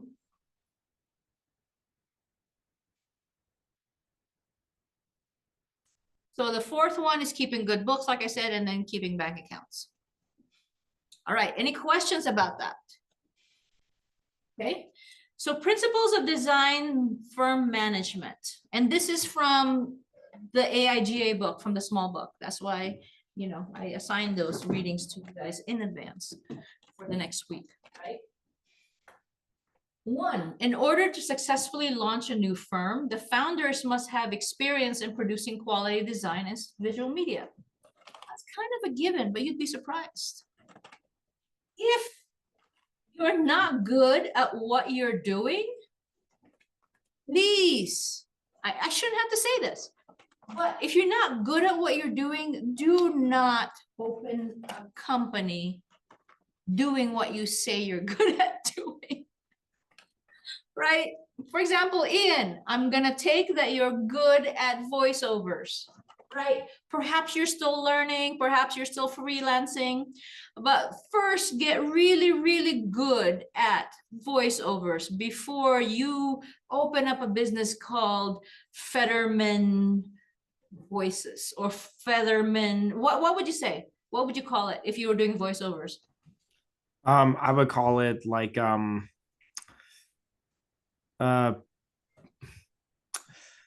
Bang Zoom Voices?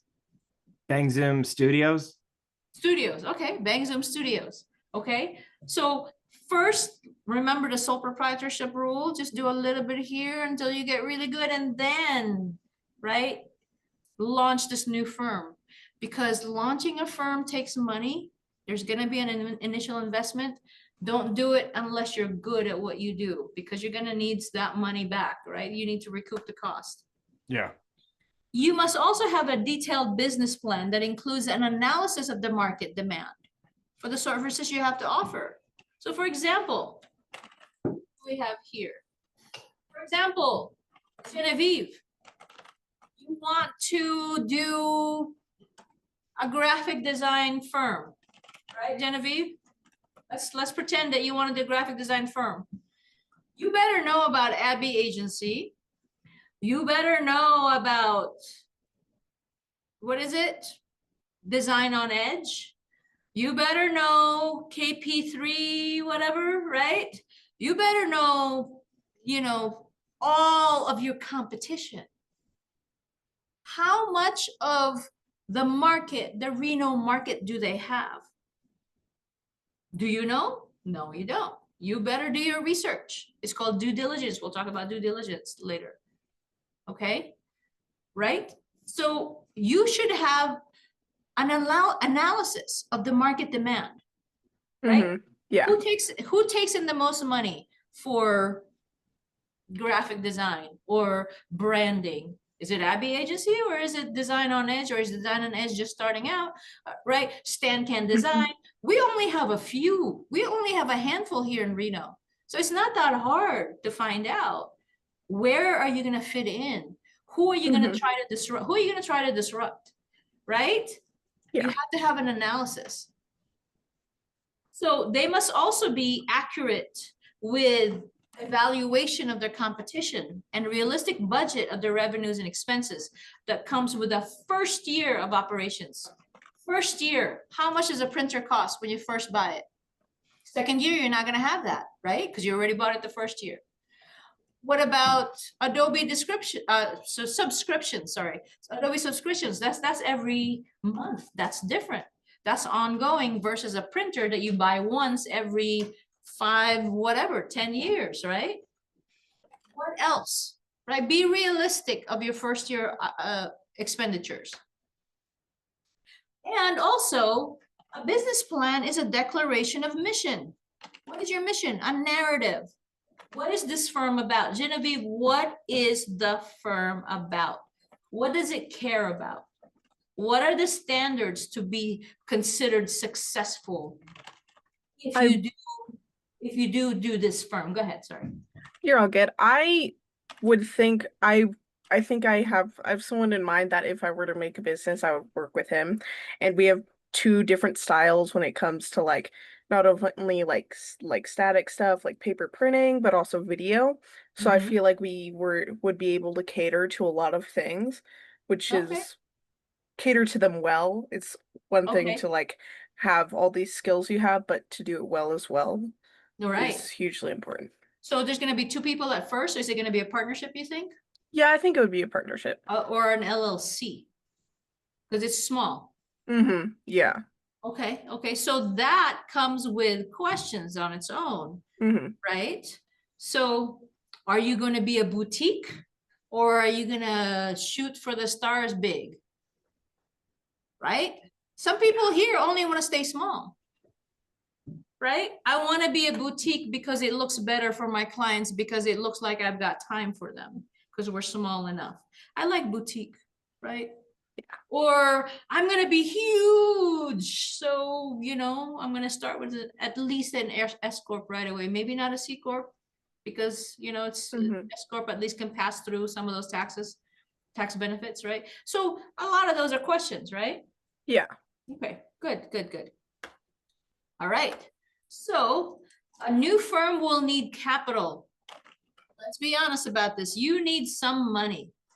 Even just to establish your company and the Nevada Secretary of State, that's $350 right there. Off the bat, $350. You need something, right? That doesn't even include whatever printer you need, whatever subscription you need, whatever new computer you need, whatever office space you need, everything else. So $350 period right away just to do that. There are others. Right? And you got to discuss that with whatever partner you have, right? It takes about 2 years for the design firm or visual media company to break even. And I'm not talking profit, you guys. I'm not talking profit. I'm saying break even. So you spent $350 on the Nevada Secretary of State, plus you spent X amount on your computer, plus you spent X amount on this and X amount on printer. And you don't even have rent because you're using, you know, whatever. You're doing it for free at your home office for now. Whatever. It takes 2 years just to recoup some of that cost back without any extra money as profit.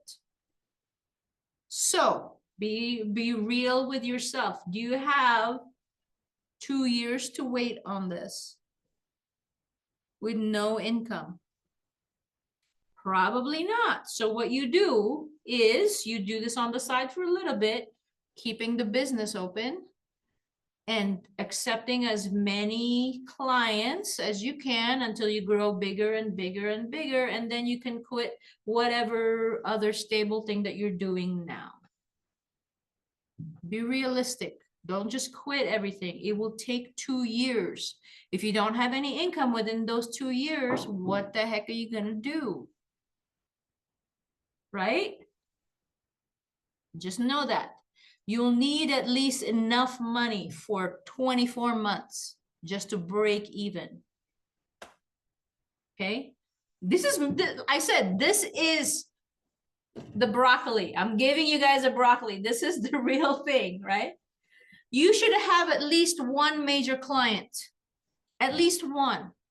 If you can get like IGT, you can be the third party for IGT, at least one major client, and then you plan on getting more clients after that, big and small, but one major client is a huge, huge help. Okay. Factor in that each client will take about 30 to 90 days to pay for a project after the project is done. Are you ready for that? After the project is done, they will pay about 30 to 90 days. Okay? And you also have to retain an attorney, just in case. A bookkeeper, if you don't know what you're doing, you should. And definitely a CPA, like I said, not just any accountant, not just like some uncle that knows something, right? It's gotta be a real accountant, a CPA. You have to meet with a banker to get some bank accounts going because you don't want to use your bank account. Absolutely not. What is the point on creating a separate business if you're not going to separate your money?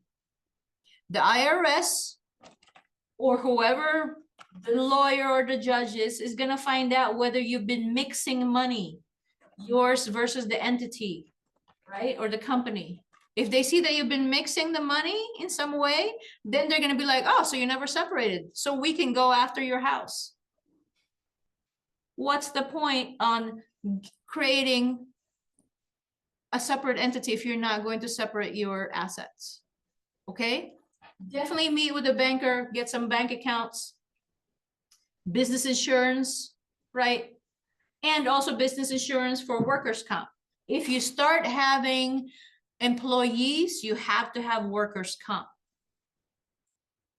Okay, and later on we'll talk about employee versus contractor, because employees are very different than contractor, because employees you have to pay for FUTA or half of Social Security.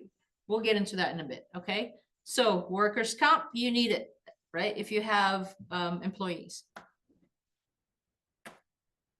The first 3 to 4 years are turbulent. This is what we call the sink or swim phase, okay? This is when you will establish your client base.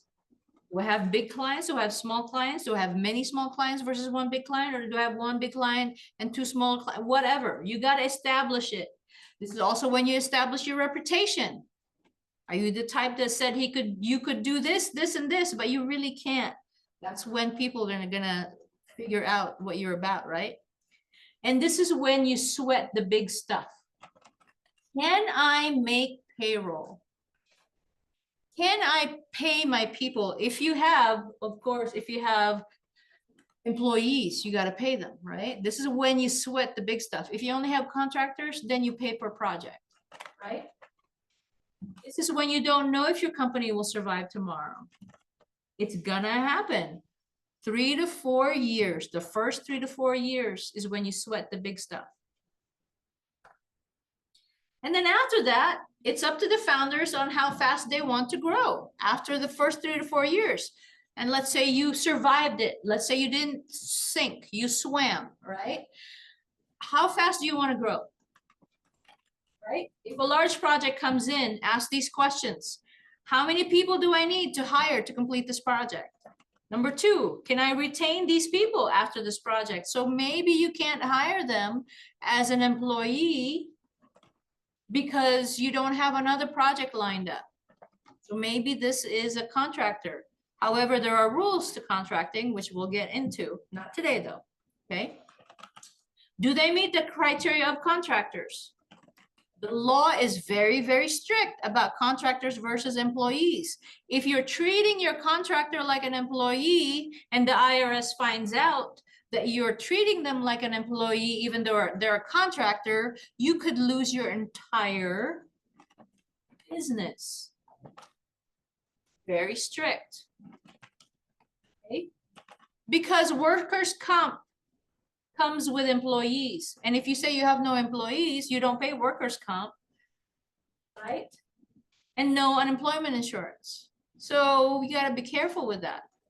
And what happens if I hire all these people as employees and then there's a slump after that project? How do I pay them? This is questions, right? Figure this stuff out. Any questions on that? The principles of it. We're good so far? Okay, let's talk about external needs versus internal needs. Obviously, externally, the client always wants the project to get done fast, right? They want it done fast in 3 weeks' time. But for you, if you don't have the employees at the ready, how are you going to get it done fast? So now you have to balance what they need and what you need. You need to stay afloat. And to stay afloat, you can't have employees because you may not have a project tomorrow. But the external need says we need it right away. So that means you need to have people at the ready, right? So you kind of have to figure this out. You have to balance them out. What they need versus what you need. How long does it take to complete the project for this client in the past, if you've had them in the past? If you don't, you kind of have to play by ear, right? How much did you charge them? Should you charge them more for this project? Should you? Because then that way you can retain more people, right? Who do we have as a senior staff for this person as a contact? Do you even have a senior staff? Or are you thin at this point? Are you wearing thin at this point because there's only 2 of you, Genevieve, right? And this is the 3rd, 4th, 5th client, right? Do we need to have this number of people working on this project? Or can you do a lot of it? Right? So all these questions, you have to balance all of this stuff out. What they need versus what you need. Okay? Any questions on that? Okay, here are other management considerations. Billable versus non-billable time. What does that mean? Billable versus non-billable time. What does that mean?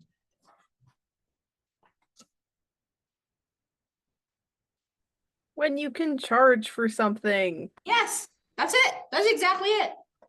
So, Genevieve, when you are working on the project itself, right, you can bill for that per hour if you're doing it per hour, or maybe you're doing it as a project, right? But when you're doing marketing for your company, you can't bill for that time, right? You have to balance this out. Am I doing this and can I charge it?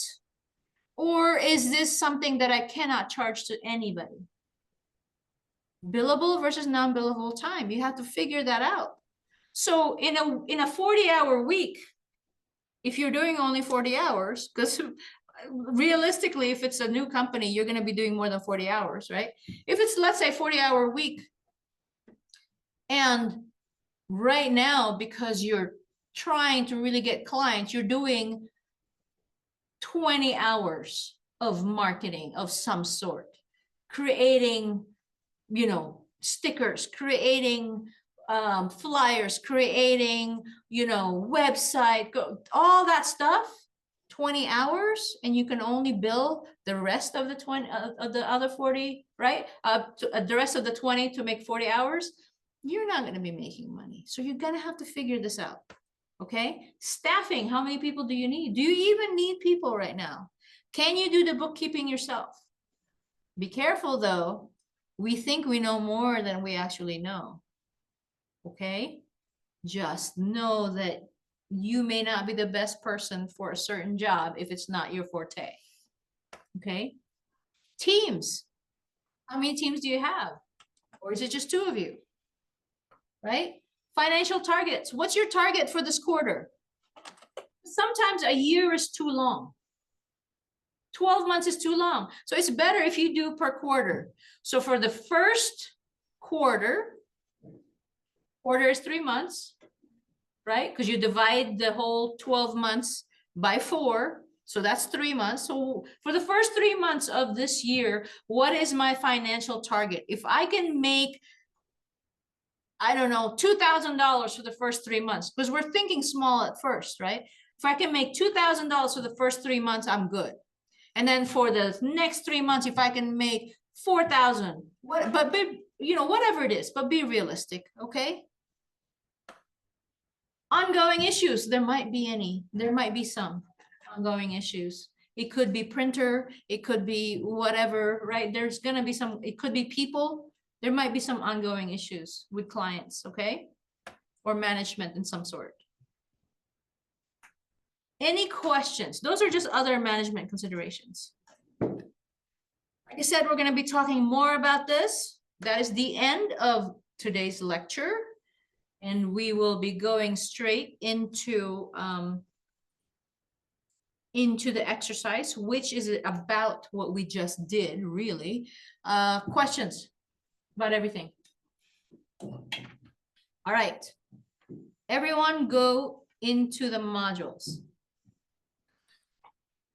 I want you to click on, you can click on here, or you can just go to the module week 2. I'm going to turn this on because we just finished that. Week 2, right here. Exercise 1. I want everyone to click here on what to do week 2. Here's everyone's names in this class. Okay?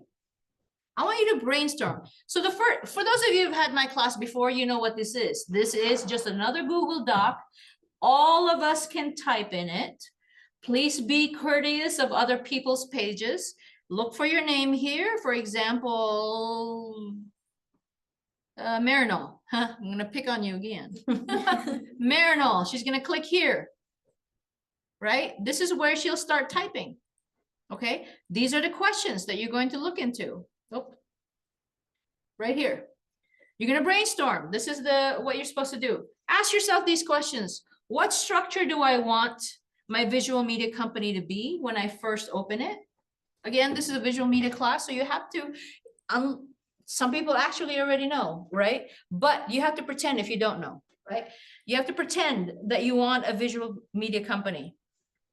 What do I want it? What structure when I first open it? And why? You have to ask yourself why. Why a C Corp? Why an LLP? Why this? Why that, right? You have to ask yourself why. What are the advantages? What are the advantages that do you want? Do you want better tax benefits? Or do you want complete separation, which is a C Corp, right? Or do you want somewhere a mixture because you're kind of mid-risk? Or do you want completely low risk? Or do you want high? Whatever it is, right? Why? Tell me why and look it up, right? And what are the disadvantages? There's going to be advantages and disadvantages for every single one of them. So don't ask me. I've had some people ask me, what is the best? There is no such thing. There is no best. What is best for you and what you're looking for? What is most important to you? Is it most important to you that you get investors? That's number one. Write it down. Is it most important for you to, have more flexibility? Right? All this stuff, what is important to you? And then number two, how will the structure grow with my firm? Am I allowed to switch structures later? Sometimes you can, sometimes you can't. LLCs, I think you're stuck with an LLC. A C Corp going to an S Corp, I think you can. So will it grow with me later on? Right? How flexible is the structure to change? If you need to. Number three, do I want the firm to grow big? Do you want to grow big? My first one was an S Corp. I thought I'd have like X amount of shareholders. Later on, I got so burnt out. I decided S Corp wasn't for me. I went down to an LLC. I went down a notch and I couldn't be happier. I could not be happier. Okay. But again, that's up to you. How big do you want to go? Is it necessary? Do I want to stay as a small boutique? Up to you. Some people, I've seen some people in my classes before you guys, go big or go home. Hey, that's your comfort level, right? Number four, what are my long-term goals? What structure do I see in your firm, my firm, for example, if I'm talking about me, in 10 years? Why? What advantages do I want in 10 years? What are the disadvantages that I will get with this structure? Okay, right now, I put format for proper submission. The proper submission should be MLA, but we're not gonna worry about that for the next 10 minutes. Right now, I just want you to click here and brainstorm and answer these questions. That's all. So let's do that right now. Answer these questions. Okay. I didn't mean to put it on Hazi's. So copy and paste this if you want to, but please don't cut and paste. We need it. I see some people cut. I'm like, where'd it go? I think so. I remember someone just highlighting and then hitting the delete button. Yeah, I'm like, wait. I mean, I have it written somewhere else, but I'd rather not go looking for it. Just copy and paste to your page and start typing. Okay, I'll give you guys a few minutes. I'm gonna stop sharing. And then I'll look there in a bit. So about 4:20, it's 4:10 now. 4:20, I'll check you guys again. So really start thinking about it. You're all visual media people, right? At least I'm assuming. Otherwise you wouldn't be here. Why take this class, right? Business of visual media. What do you want to do?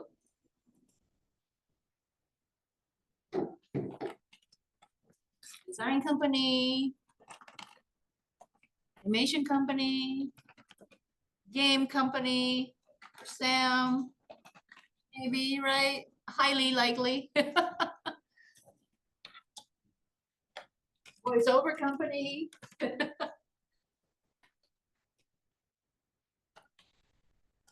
Illustration, or a big design or a big firm that has everything, like Abbey Agency, that has everything, marketing, illustration, everything, right? Perhaps start smaller, be specific.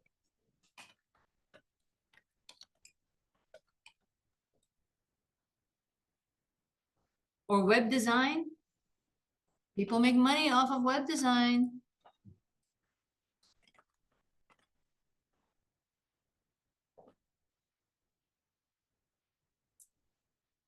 For those of you guys without your videos turned on, I'm assuming that you're all working, right? Okay, just saying.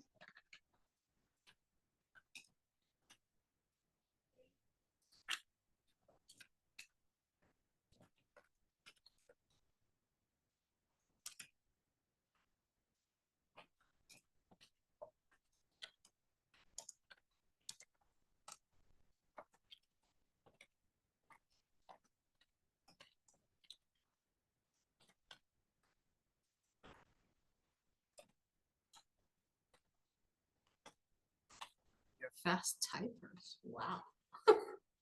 Thank you, love I it. practice. I hear like, and I'm like, okay.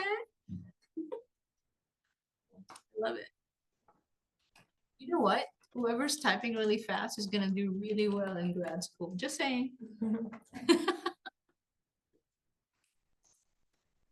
not saying that slow typers are gonna do bad in grad school. I'm just saying the fast ones are highly likely because there's a lot of writing in grad school.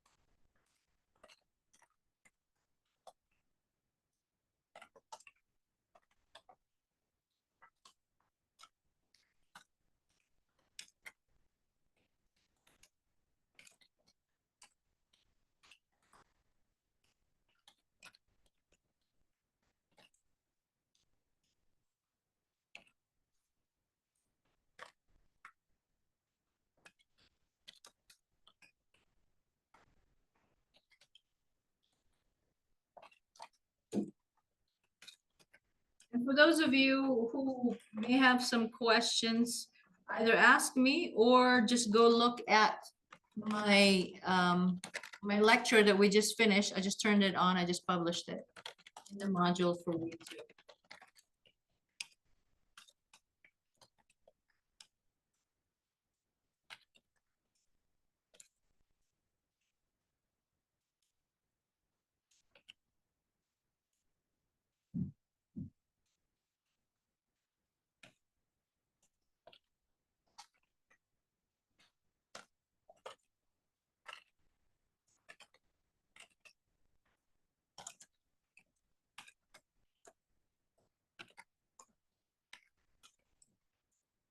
Okay, good. I'm just gonna step out for a minute. Can't handle our typing noises. Keep typing. She's like, I gotta get out of here. It's too fast. No.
Very good. Questions? Couple more minutes.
And Sheila, I looked online. In Nevada, you can switch from an LLC to an S corp. Oh, okay. Good. I know that I did.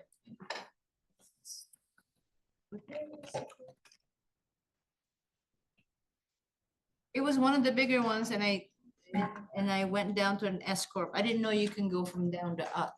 It's good. Good for you. That might be like something for you to research later. You'll see. We've got other research things that we have to do in this class. Thank you, Cole.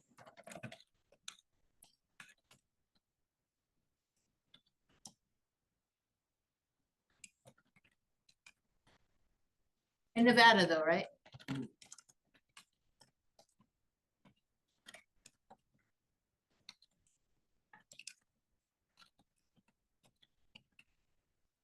All right, some of you are still heavily typing, so which is good. But I think who needs a few more minutes? Okay, I'll give you a couple more minutes. My goodness.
I see some of you are still typing, so.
Okay.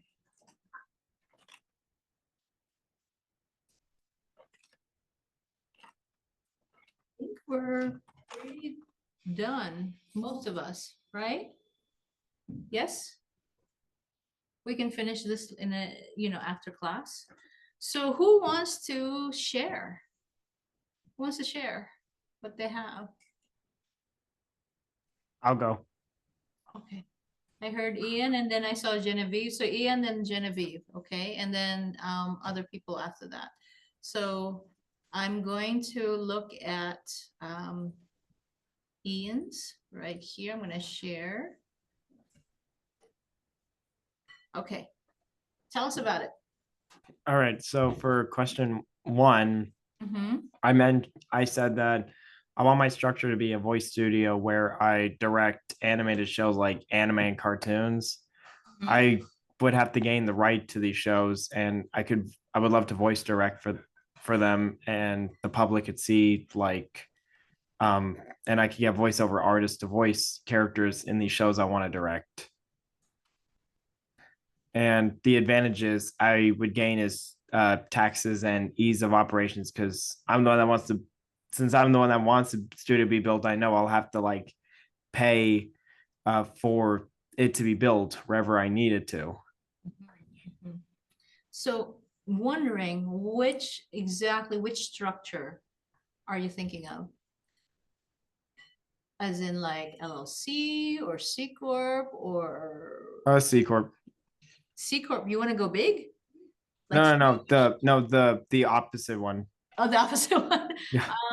Well, the opposite of a C Corp is a sole proprietor, which means, really like not separating yourself from the entity, the company. Is that what you want, or you want somewhere in the middle? Somewhere in the middle. So are you gonna have a partner, you think? Yeah. We could get other, like, not just me, but like, I could get like other people to help me like direct or teach other people if they want to do this. Okay, so are these other partners, are they going to be on equal footing with you when it comes to say in the company, or are you Yeah. gonna be the main guy? They would like be on equal with me. Okay, so you'll need an LLP, Mhm. limited liability partnership, Yeah. right? So write that down so that for the assignment, you definitely need to choose one. So LLP, because these other partners are going to have the same say as you. They have this limited, they're all going to have the limited liability. So do you want an LLC instead though, or you want to try out with an LLP because you want a real partnership with other people? LLP, because I want a real partnership. Real partnership, okay, because the next step above an LLP is an LLC. But like I said, though, you gotta choose the right people, and this is a marriage. Yeah. Business marriage. Okay, so be careful with that. Okay, keep going, go ahead. All right. For question 2, right? Mm-hmm. All right. I want the structure. I want the structure to grow my career larger, and I would becoming more well known to other people that I want to be around, like in the business industry. It wouldn't change at all for me because I would mostly be just directing animated shows. Okay. Okay. All right. All right. And for 3, I don't want my studio to be like super well known, famous, but I just want my studio to be popular enough to earn a good amount of money for us to keep working and to help people achieve their goals if they want to become a voice actor. I want it to be like a small building where we have other, like, because when I was in the times where I was in California, like I've seen a lot of other voice studios and most of them are really small, so, like a little building. So I was like, that's how big I would choose my studio to be. Okay. Okay. Cool. And for number 4, I would love to go to the effort to be the director and instructor in my studio with the partnership. And I would go in 10 years from now, I would go a long way to be a voiceover instructor, along with becoming a well-known director in the industry. The only disadvantage I could think of is having to do this for a long time, but something to be proud of, I would love doing. And you mentioned earlier the partnership thing. I would, of course, be careful on that too. So I would add that to here. Okay. Yeah, the LLP is definitely a partnership. So if one of you wants out, there might be like consequences. There will be consequences for that. So an LLC with the agreement, with a proper agreement in place, you may not have to close it down and reopen. You might just say, okay, this person, this managing member is now gone. We have something else. So LLC is a little bit more flexible with keeping people and letting people go when it comes to the partnerships itself. So that's just another step up. Just letting you know. So you don't have to do LLP. You could do LLC, but that's up to you. Okay. Yeah. All right. Yeah. Thank you. Thank you, No Ian. problem. The next one was Genevieve. I saw her raise her hand. So go ahead. Hello. Hi. So I want my business to be motion graphics and graphic design, and I would do it as an LLC because it's more flexible. You can move up and down kind of in a way if I wanted to bring in partners. But I would definitely start as an LLC because you don't know who's going to be in your life in a year. So True. Okay. I'm LLC is good. like the LLC is like the safe middle bet, right? Yeah. So okay. So go ahead. Sorry. I wouldn't for it. My biggest concern about having an LLC is taxes and all that jazz because that stuff just stresses me out, and paying for stuff like that also stresses me out because I'm like, okay, if I were to do my own thing and pay an accountant to do it, it's a lot of money. So it's something to consider. It Um, is, but I'm always, worth by it. the way, I always use an accountant. Mm-hmm. There has never been a year since I've had companies where I didn't use an accountant. And sometimes they are worth their weight in gold because Mm-hmm. there have been years where they've, instead of going like a $9,000, they reduced it to like 700. It really Yeah, depends because they know what they're doing. Okay. definitely. So just they're weight in gold, some of them. You have to choose a Mm-hmm. good one though. But go ahead. Go ahead. For number two, kind of, I don't know. I don't want it to grow too big. Oh, Do you wait, want a is that the boutique? wrong? Yes, You want a boutique? Okay, I that's kind of fair. want like something.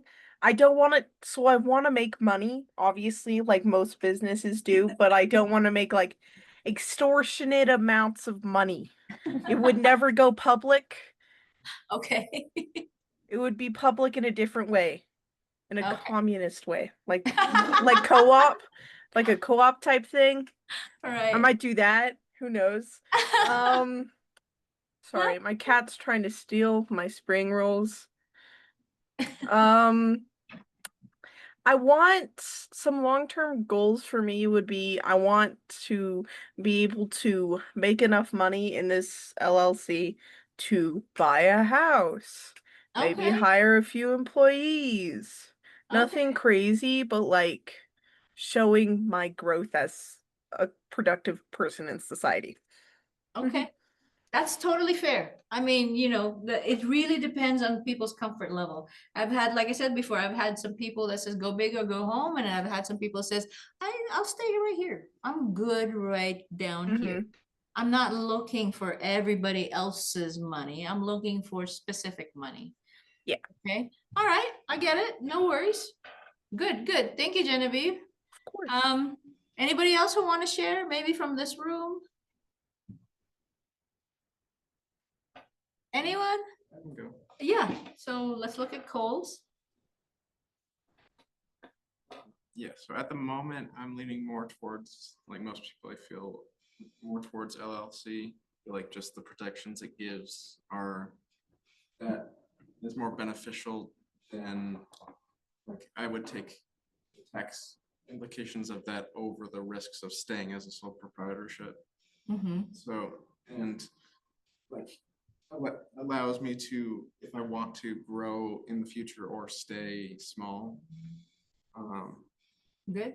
And then for the structure, I kind of want to keep it me and maybe a few other people, just something that I put most of my time and energy into, and it actually like there's like a tangible effect I have in like my community through my business. Okay, okay. So kind of the same thing for question 3 is just similar to a boutique, somewhere where my client base is made up of people that I know personally or have a good working relationship with, not just full of clients that I don't know. Okay, okay.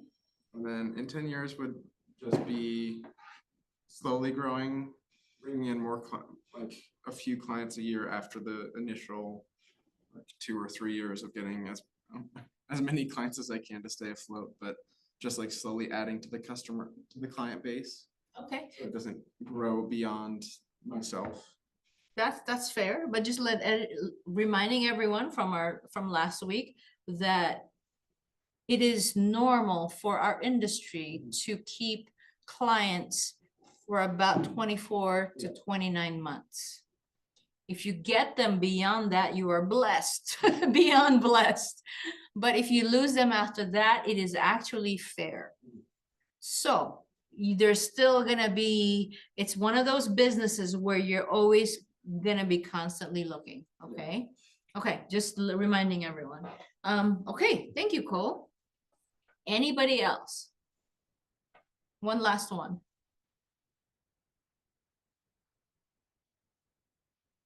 No one? They're all somewhere from. I'll go. Me, Hazi, I'll go. Oh, okay. Hiya, Hazi. Go ahead. So I said that I first was thinking about an LLC, but I looked at the cost and I was like, maybe starting off not knowing, whether it's going to work out, I think it would be like a smart choice to start as a sole proprietorship, simply because it's easy and it's like less of a risk on me in a way, like just testing the waters, seeing how to interact with clients. But yeah, like people said, the disadvantage, and I think the biggest one is if I were to get sued, everything would fall basically on me. Which is why I said that later, once like I get like a more stable income, I would definitely switch to an LLC. Okay, just real quick. You can be sole proprietor as Hazi Castaneda, or you can be sole proprietor DBA, which is they're still going to issue the check to Hazi Castaneda, but they're gonna call it what? Hazi Visual Design. Okay, Hazi Visual Design. Okay, okay. DBA. Yes. And then later I would switch, once I get like a more stable income and kind of know how the business works, I would switch to an LLC because I think it also gains more legitimacy, and obviously the protections we talked about. And I would keep my business small. Like I'd want to hire maybe like a photographer, another graphic designer, web designer, enough so I can still like do the creative stuff. Because I think if like when you start growing, you kind of have to sacrifice some of that time to manage the company. I don't know. Tell you that. Yep. Yeah. That was just my guess. So that's why that's where I see myself like kind of staying on the smaller side. Long-term goals, I think still an LLC simply because I like designing and I wouldn't want to give it up just to, have a bigger company. Okay. Yeah. Okay, thank you. These are all, they're all very good. all of everything that you guys said are all very good, and they all make sense, especially to what you're looking for, right? What you're looking for in a business, in the structure. For me, I'll tell you what happened with me. When I first started out, I did a lot of DBAs, a whole bunch of DBAs, depending on what was, 3D animation or some design and what have you, right? And then I finally established an S Corp, Anthropode Entertainment, we called it, and it did really well. Like, it took off. My clients were huge. They were Bali, they were Azteca America. I did visuals for a lot of people. And then I started getting a lot of work, which was great, but at the same time, there weren't that many people that I wanted to partner up with. I had my core group of people, but there was always something about some people that they weren't delivering. Good talent is hard to find, especially good talent that deliver on time is hard to find. You'll notice that, right? You'll notice that. And then I realized I had to work more and more. And so I was highly successful, but my kids were seeing only the back of my head. So you have to really figure out what it is you're looking for. You want more money? I mean, we're talking 6 figures, you know what I mean? But the kids were seeing the back of my head more than they were seeing me as a person, right? And they were young back then. And then there was a turn in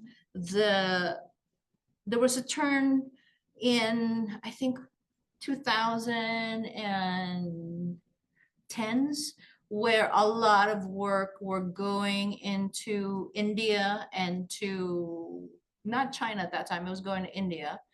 And I started losing my clients. So I needed to pivot. So I did pivot, but then I realized it wasn't starting all over again, but it was still starting at something different, something new. And then I realized, do I really want to work harder than the many, many, many hours that I'm working now? And then that's when I realized I didn't. It just dawned on me that I was working myself to death. Okay. And so I shut down the company. Thank goodness my husband at that time was very, and by the way, don't do this unless you have another source of income. Okay. Do not do this unless you have, I had that luxury, right? So we shut it down. I took a 2-year break and just did what, I did what I had to do. I had like little small projects here and there. But most of the income was from my husband. And after 2 years, I was like, okay, I'm ready again. And then when I reestablished, I went smaller. But that's me. That's my experience, right? I wanted to go smaller. And so I became, instead of an S Corp, I became an LLC. And it was easier because I didn't have to do quarterly filing for the IRS, because S Corp, I needed to do quarterly filings. I needed to pay them quarterly. With LLC, it was yearly. So it was just so much easier on me. I could still work, I could still enjoy it, but I wasn't bogged down with so much paperwork and so much IRS and so much government in some way. But that's my story. It's different for everyone. And so now, that was 2014, 11 years later, I still have the same company. And I'm teaching full time now. So I'm still able, for me, the way I am, I can balance an LLC with the help, of course, of my husband and other people that I've designated, and still have this full-time job. That's my story. Okay. For me, an S Corp was too much because of the type of work that I was doing. It was highly, highly specialized. Okay. So I've made my mistakes, and I've also decided no, and I've also decided yes. So, ask me questions, right? But for now, that is my story. So this is what I want you to do. Exercise 4:44, we got time. 6 minutes. Exercise number 1, this is due next week. Using the brainstorm ideas from this, what we just looked at, right? Using the brainstorming that we did now, expand on whatever you wrote, expand on it, make it look better, right? Have actual 4 paragraphs, and it's the exact same questions, but expand on it. And I want it in MLA format. So the only reason why I want it in MLA format, because you guys at this point should start, for those of you who are not in my other classes, should start really thinking of proper formatting for your essays. So just look at this as a formal essay. Okay, MLA format. What is MLA format for some of you? It looks like this. For those of you who are not in my other classes, it looks like this. Okay, page number is on the first page with your last name, your first name or first initials, and then your last name, and then this is me, and then this is our class, and this is the date. This is the title, right? Put it in the middle, justify align, center alignment. And then the first one is the first line of the paragraph is indented 1/2 inch. So this is about 1 inch from the left, 1 inch from the right, about 1/2 inch from the top, 1 inch from the bottom. And you know, there's so many rules in this, but the gist of it is it looks like this. Okay, please look at the sample paper, and it tells you, I love this thing, it tells you everything you need to know, right? So during like a header, you don't indent. In APA, you have to indent. This is MLA, okay? So you don't indent after a header. So, you know, little things like that make a big difference. And then what I really want is a works cited page at the end, right? You could have figures if you're going to do pictures, all that stuff, but please read up on it. And there's notes if you want, but works cited is this. Works cited is what will get you out of trouble when it comes to quoting people or getting ideas, because you're not acting like it's your idea. You're actually giving credit to whose idea it is. So here's a works cited. Whether you're quoting or you're just getting an idea, you have to do works cited on where you got that idea or that quote from. And this is the type of formatting they want. So it's called a hanging indent, where the first line is further out than the other lines underneath it for that particular entry. Okay, so this is about 1 inch, and then it goes in 1/2 inch, and then there's a proper way to do it. And then whatever you have in the works cited page better be mentioned within the body of the essay. Do not have anything here on works cited page that you're not going to mention within your paper.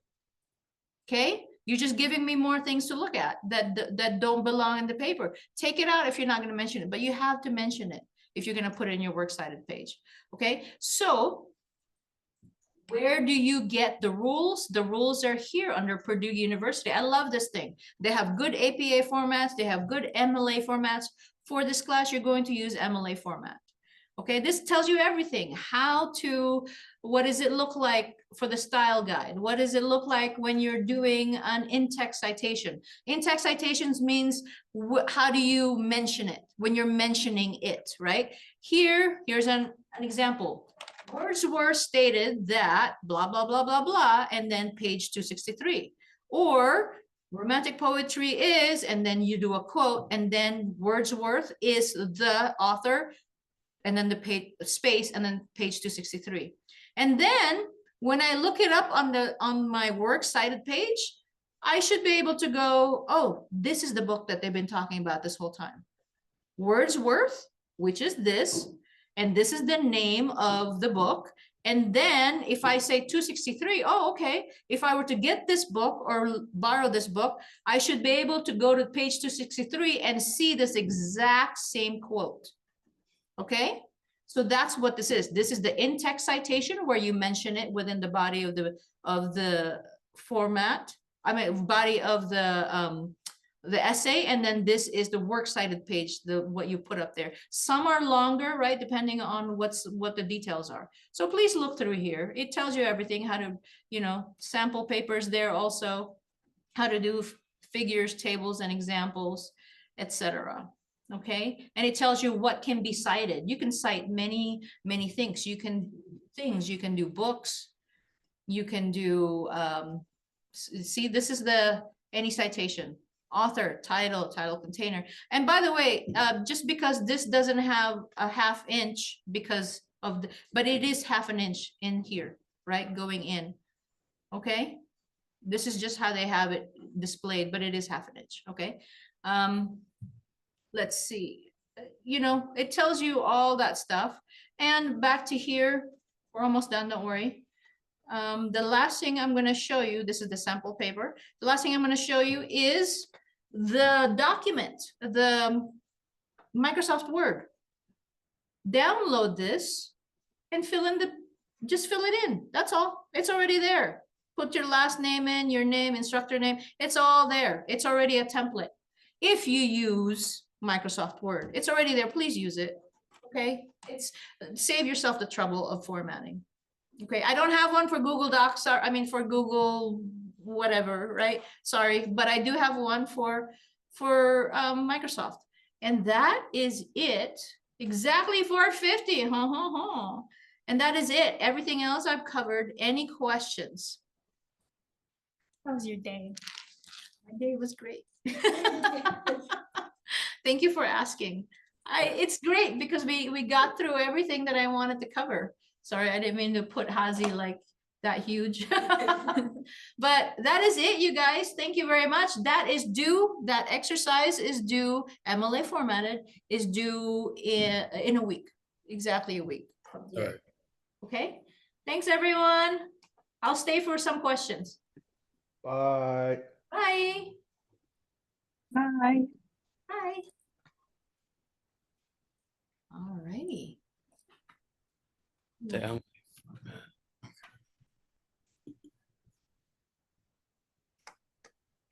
Good. Oh. Did you have a question? I do have a question about is the oh my god, is the MLA format the same thing as the firm, or no? Or we're doing it differently? Oh, that is the format that we're looking for. That is a format that I'm looking for this assignment dealing with your company. Gotcha. For that exercise, let me go back again. Good. Sorry if I wasn't that clear, but for that exercise, number 1, I want you to use this format. This is the rules, this is the sample paper to look at, and this is the template from Gotcha. Word document. So all I put here is the exact same thing. Just elaborate on it, expand on whatever you wrote, right? Expand on it, but really answer the questions. What structure are you looking for?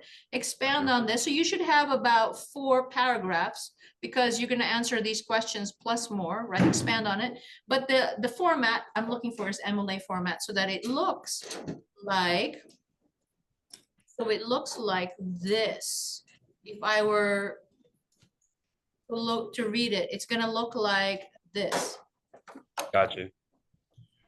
Okay, I will do my best on that one, and I will also try to line my words up. Okay. So really choose a structure, business structure, LLC, LLP, C Corp, what is it you're looking for? Okay? Gotcha. Thank you so much. You're welcome. All right, anybody else? Genevieve, I see you're still there. But it was like, it just didn't work with me because it was like, You have a question? I can't hear you. Had a question, and then you asked if anyone had any other questions, and it like evaporated from my brain. It was gone. It was there, and then it was gone. So I'll probably send you an email or next class. I'll get it. However, I'll get it. Okay, no worries. Okay. Yeah.